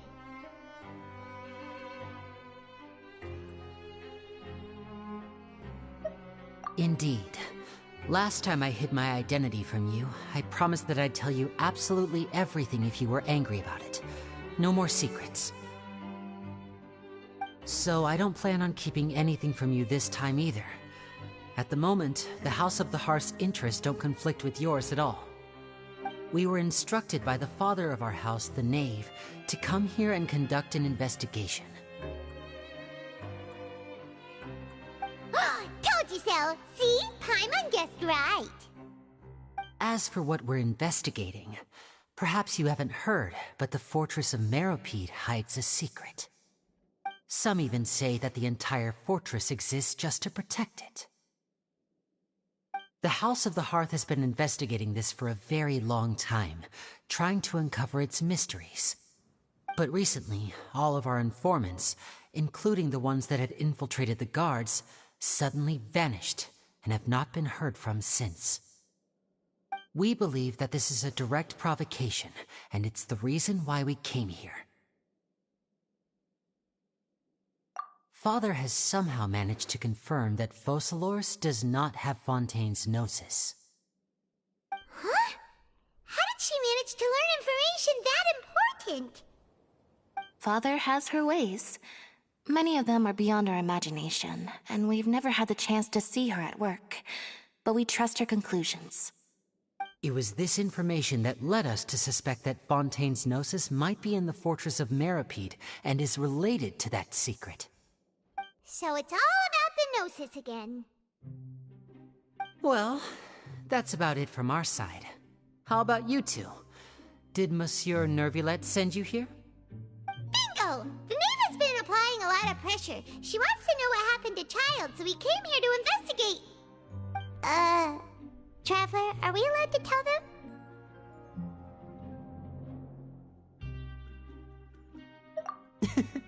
You don't need to worry too much about that. She's just asking for a report on Master Child's predicament as a means of pressuring you. Father used this situation as a pretext to negotiate with two high-ranking officials in the court of Fontaine. She actually just wants to be able to make concessions on this matter for gains elsewhere, almost like a bargaining chip. Sometimes you need an excuse to do things you otherwise couldn't. And a harbinger is more valuable than you might imagine. Of course, it's not a complete farce. If we do manage to find out what happened to Master Child too, then diplomatic relations with Fontaine could improve, and Snezhnaya might even be able to adjust its stance a bit.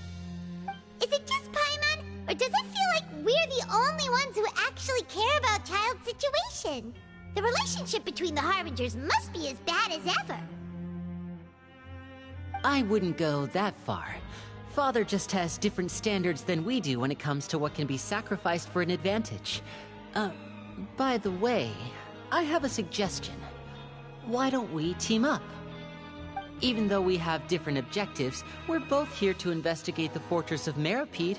It would be more efficient for us to work together. As you know, the House of the Hearth has many reasons to seek the Gnosis, but our highest priority remains resolving the prophesized crisis. You can trust us on that.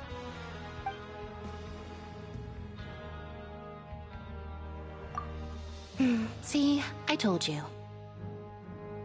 Is that so? Sure enough, it won't be easy to convince them to cooperate with us. Lenny seems to be thinking pretty hard about something. Of course he is. Lenny has been looking forward to a chance to reach an understanding with you ever since last we met. Or, I should say, we were really looking forward to teaming up with you this time. Lynette, just tell them everything, why don't you?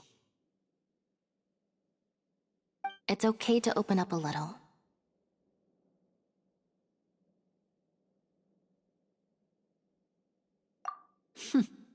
Very prudent of you, and consistent with your behavior since we first met. That's reasonable enough, and I agreed to cooperate on these terms as well. I was prepared for the worst, but you were actually more agreeable than I anticipated. All right then, there's no time to lose. I have some information to share, so listen carefully. Since Lynette and I arrived here, our investigation uncovered the fact that the Fortress of Meropide has a forbidden zone. Most people just clammed up and wouldn't talk, but after asking the right questions, we were able to confirm the existence of the forbidden zone from the guards. You should be aware of that while you're investigating. A forbidden zone? Could that be where the child disappeared to? You're right, we'll definitely keep that in mind. Good. That's the most suspicious thing about the fortress that we know of so far.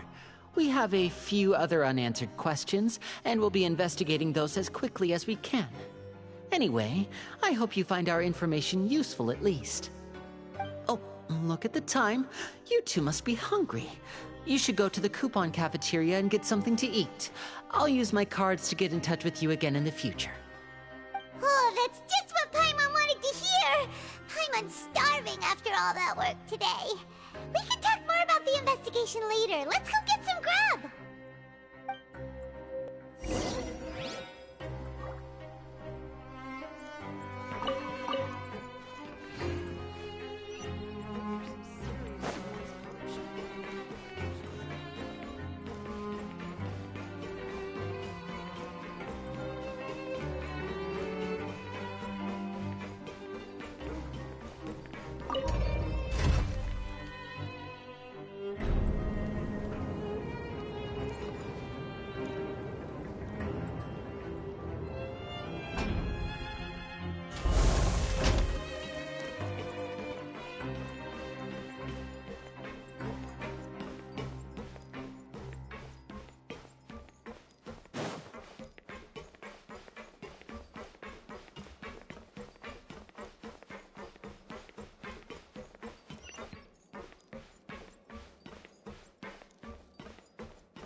Yep.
He wasn't kidding. Today's meal is nowhere near as good as last time. Oh, who knows how long it'll be until we're lucky enough to get that super tasty meal again.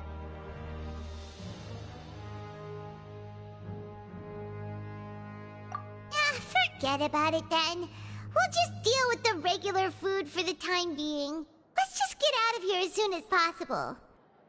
But life here doesn't seem all that bad. Other than the foreman being kind of mean and the work being pretty tiring. You think so, mate? If I had a coupon for every fish who said that. Seems you fishies still haven't learned your lessons from your life up on the surface. If you take things at face value, then by the time you reach a dead end, you won't even know how you ended up on that road in the first place. I like your attitude. I can, let you in on a little something. Everyone's been telling you to just follow the rules and not cause any trouble for yourself. Am I right? But what they don't tell you is that the rules aren't exactly what they pretend to be. The rules for being a prisoner. The truth is, this place has a lot of hidden rules. Huh? Hidden rules? What do you mean? Not everyone knows about those rules, but whether you know them or not, once you break one, you might encounter something even worse than death.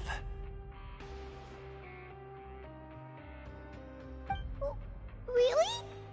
Oh, now you're really scaring poor Paimon. Don't joke around like that! Of course. And I'd say that just disappearing would be one of the better outcomes. Oh, you mean that if there really are hidden rules, then Child's disappearance might have something to do with that? In that case, would you tell us some hidden rules? We definitely want to avoid breaking them. Come on, mate. This is valuable information. The difference between life and death. Do you really think you can just ask and I would tell you? Paimon understands, but we don't have many credit coupons yet. Yeah, I know. Not like I'm going anywhere. Just come talk to me after you've saved enough. Moreover, you're new fish, freshly caught, and completely out of your element. What'd be the point in even telling you anything before you've gotten a handle on your new lives? Come and find me once you've been here longer. I'm usually around the rag and bone shop. Just call me V-Doc. Bye-bye now.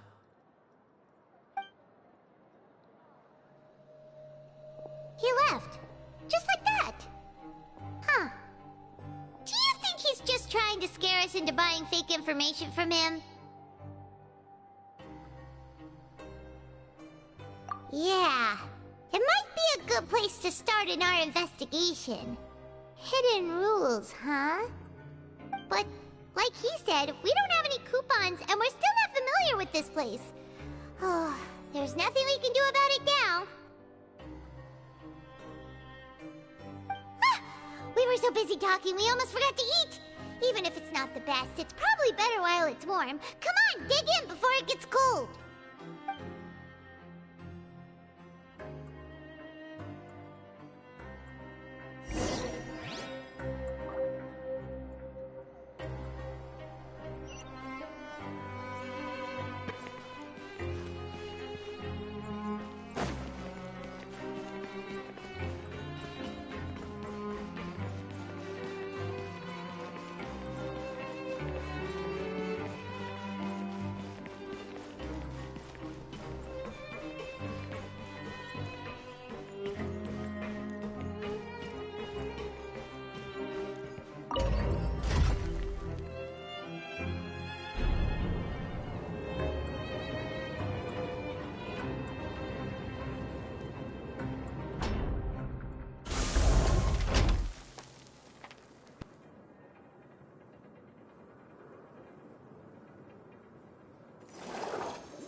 So Paimon just confirmed with the guards that our shift is set for every morning, and we're free to do whatever we want all afternoon.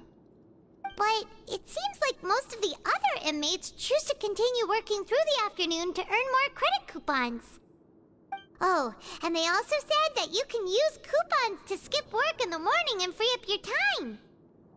They weren't kidding. Credit coupons really can be used to do anything here. Paimon's so tired. And we'll need to wake up and go to work in the morning. Without any credit coupons, it's not like we can really do anything else. Nighty-night, Traveler. Paimon hopes we can keep making progress on our investigation tomorrow.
What's wrong? You seem to have something on your mind. Did you dream about something last night? Is that even possible? Unless it wasn't an ordinary dream? Oh, Child's vision! So you had it with you this whole time? Maybe the vision connected Child's consciousness to yours.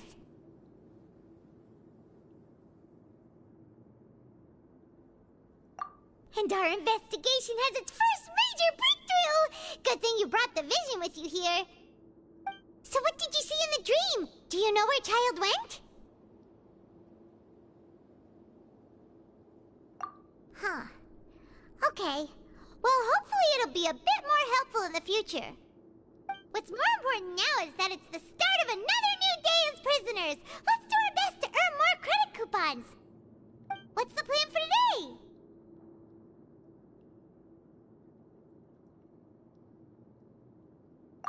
Let's go! It's time to start working. If that guard Fielding catches us skulking about, he's sure to give us an earful.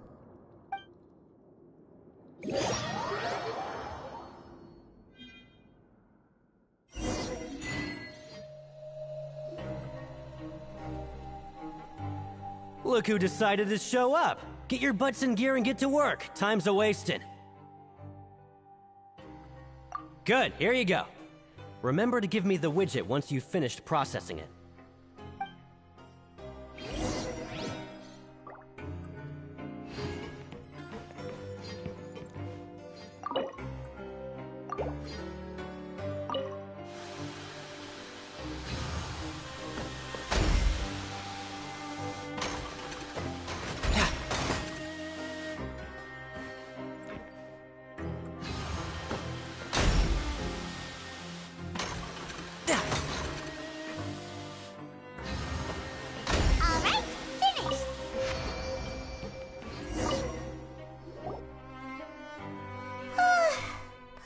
Beat.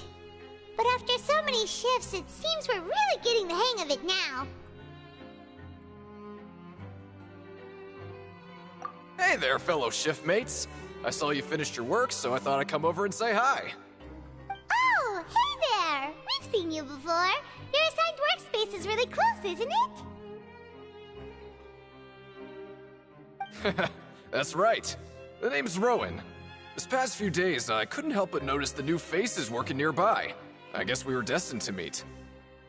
I've been working here for almost 15 years. Even the foreman, Grainville, always calls me Chief. Whoa, you've been working here a long time, Chief.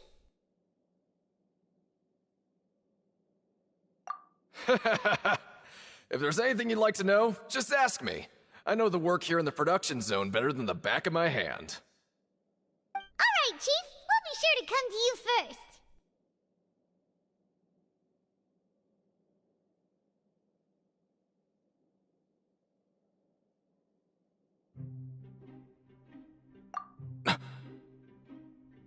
Did you just ask about the rules? Pretty sharp for newcomers. You've already heard about the rules, huh? Who'd you hear it from?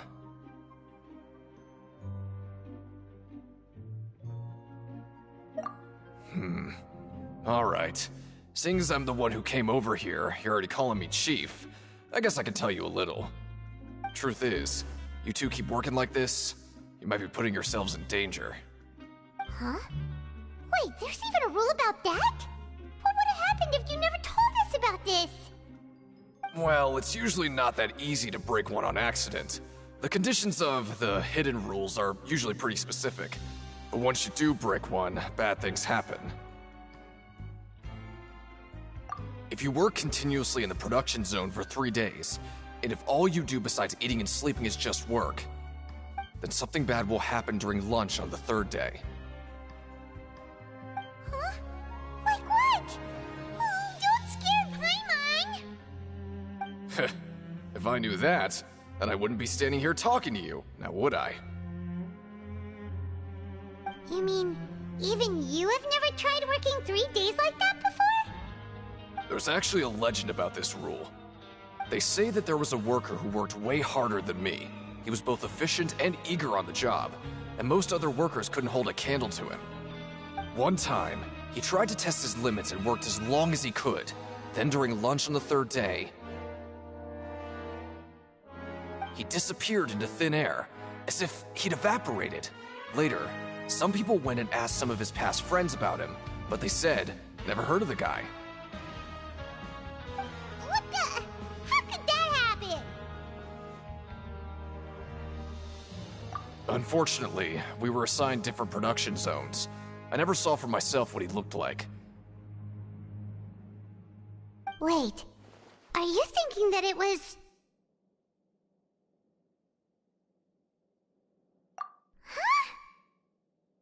Oh?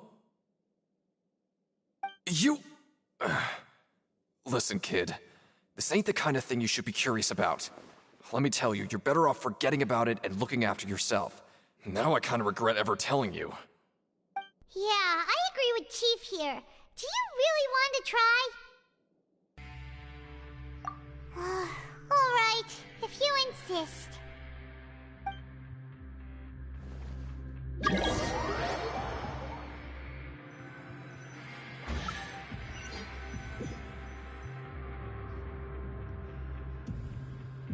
Oh, just a regular meal set. Guess Paimon shouldn't get her hopes up. What would you like to do this afternoon?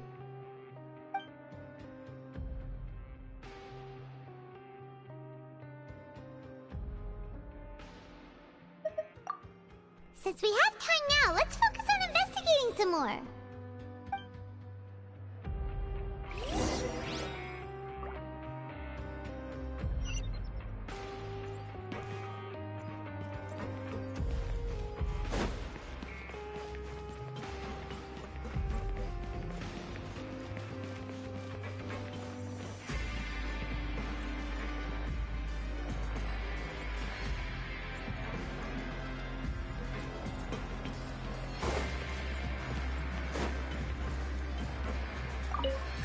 I'm not very good at remembering people's appearances.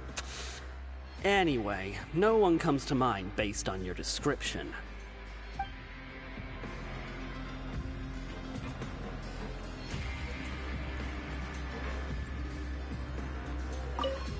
Sorry, I don't know who you're talking about. Are you sure they're an inmate here?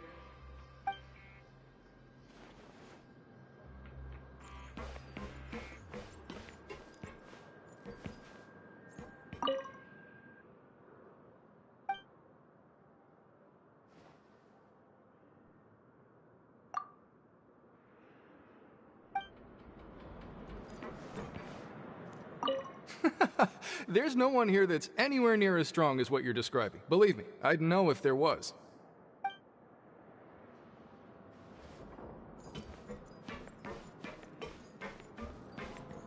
Well, have you gotten used to prison life yet? Shh. Save the questions for now. I don't like to give away information for no reason, you know.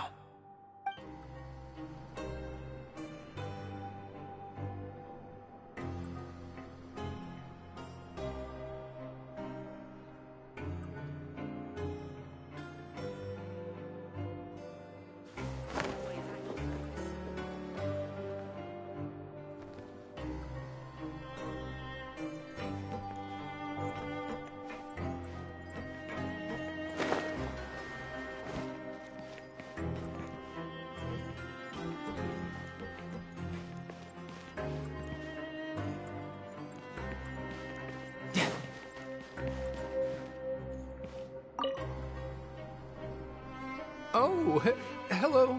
You two are the ones who were with His Grace. No need to be so nervous. Sorry, I couldn't help but think of His Grace once I saw you, and well, it's hard to say. Maybe I am. He's got a very overwhelming presence. It makes me feel like I'm just some insignificant little bug. Wait, seriously? Oh, I'm always indecisive, and I tend to make a mess of things. It's like a reflex. I just instantly start to tense up the moment I see a smart and capable person like His Grace.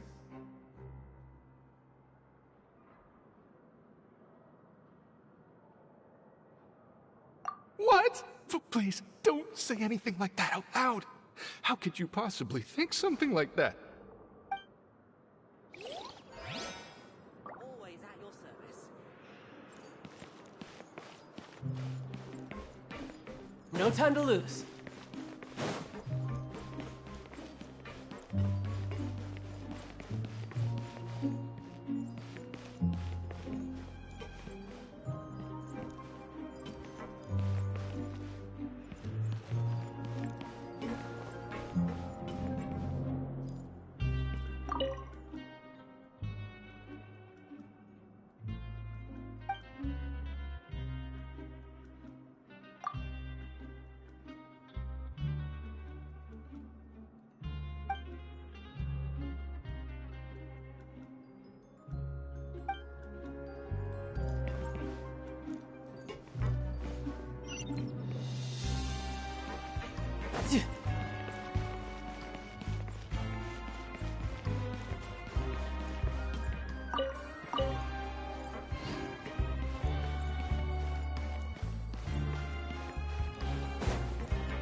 special provisions.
No time to lose.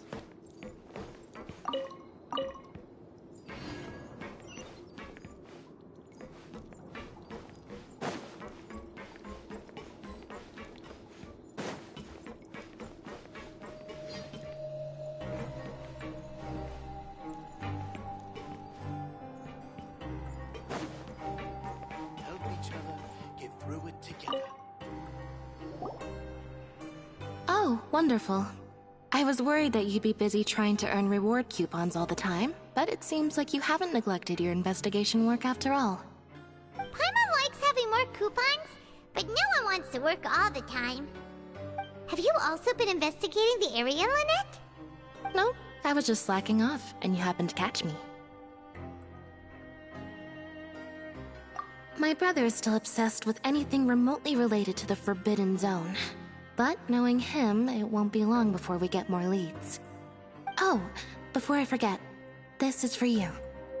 Huh? Credit coupons? Why are you giving us these? I've been here longer than you.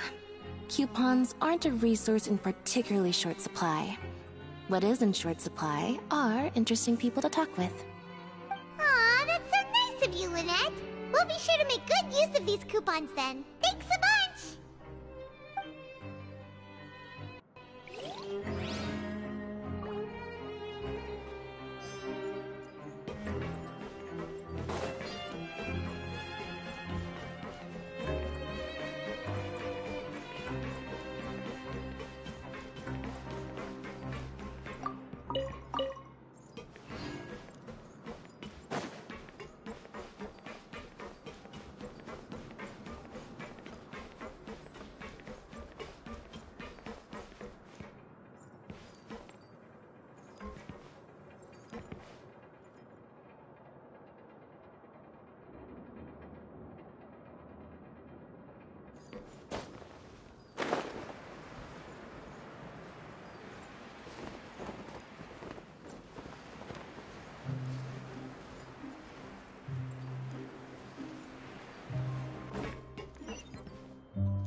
Hey!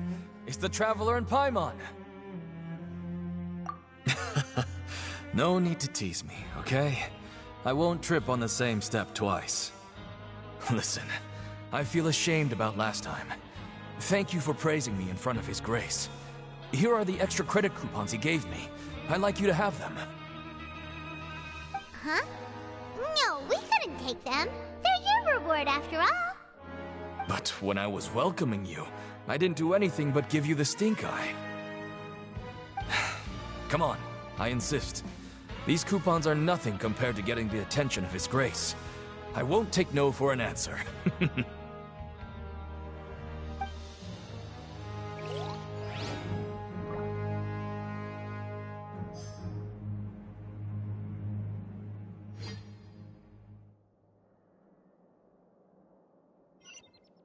I wonder what the rest of the Harbingers are up to.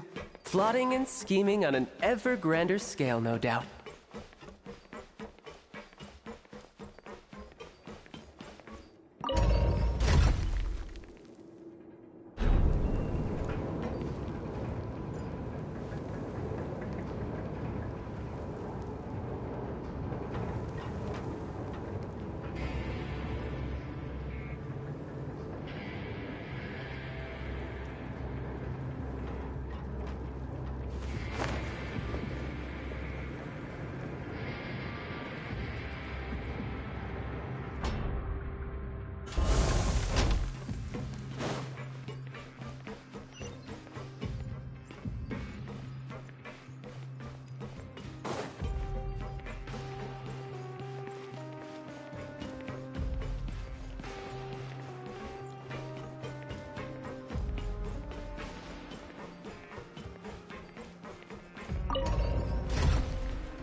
Investigating and go rest?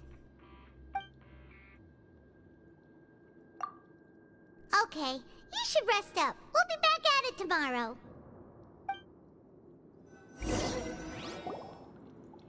We woke up so early today that Paimon's been nodding off all afternoon.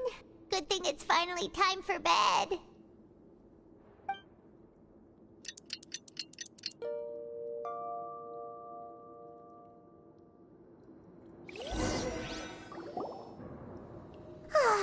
The dawn of a new day. Paimon feels like we're getting used to life as convicts. Is that a good thing or a bad thing? What do you have planned for us?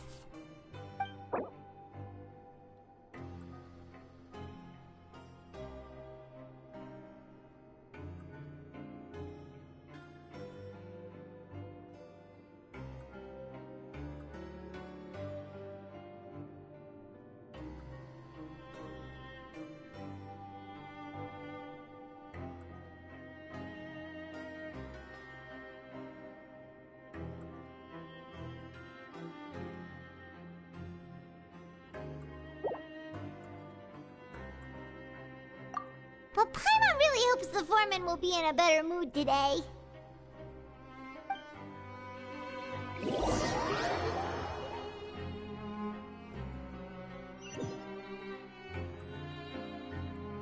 Look who decided to show up. Get your butts in gear and get to work. Time's a-wasting.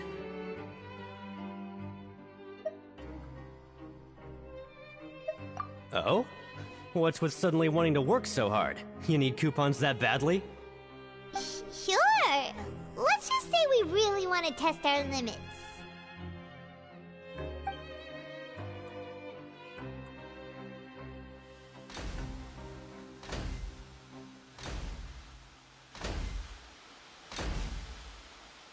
Nice!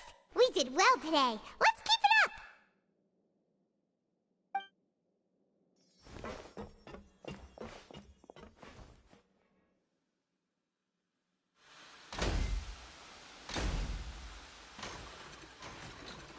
Ooh, Paimon's had it.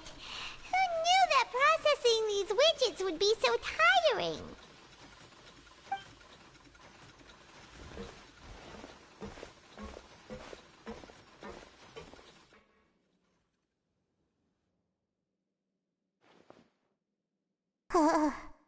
That's it. Paimon doesn't even have the energy to talk anymore. Is it time to eat yet?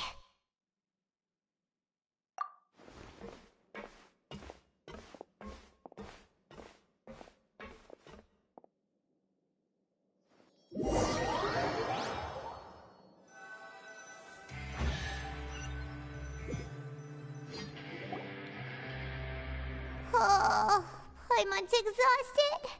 It's just work, work, and more work. Paimon's little body can't handle this much longer. Wait a sec. Now that Paimon thinks about it, haven't we been working non-stop for 3 days now? And now it's lunchtime. Oh, Paimon feels a shiver going down her spine. What's going to happen? But it doesn't seem like anything's changed at all. And we made it to the coupon cafeteria safely. Are the so-called hidden rules only a rumor after all?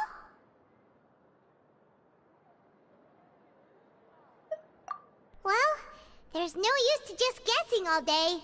Paimon's stomach has been grumbling the whole time. Let's just eat already.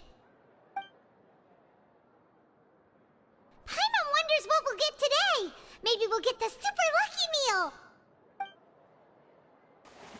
Wait, what? What in the world is this? What's with Paimon's food? And yours is the same. Is this stuff meat? But it looks and feels so bizarre. What kind of chef would make food like this? What do you think is going on? Is this the bad thing that Rowan was talking about? No, stop right there. Paimon gets what you mean, just don't say it. Hey, isn't that Woolsey over there? He must have made the food, right? So let's just ask him about the food and be done with it. Hey, Woolsey, have a moment? What is it? I'm about to go report the numbers for today's free meal, so you'd better make it quick. It's about the meat in our meals. Look, does it seem normal to you? The meat? Oh, that. Looks perfectly fine to me. Totally normal. You better hurry up and shout out. How could this be fun? Hey, don't leave! You barely even looked at it! Hey! What should we do now? Woolsey wouldn't even give us the time of day. Is he trying to hide something? Yeah, looks like we have no other choice. Paimon was positively famished a minute ago, but now she's lost her appetite.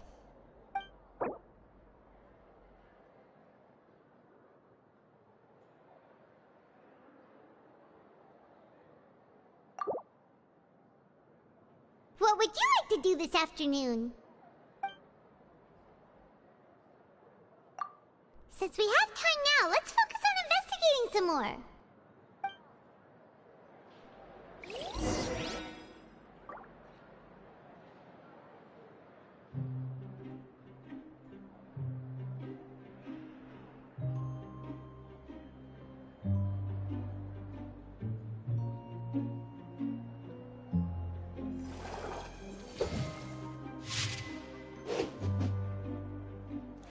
Grab yourself a welfare meal.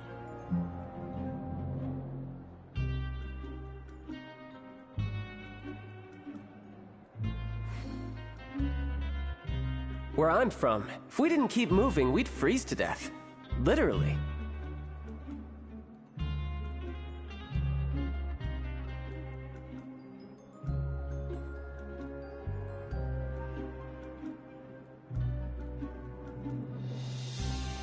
Grab yourself a welfare meal.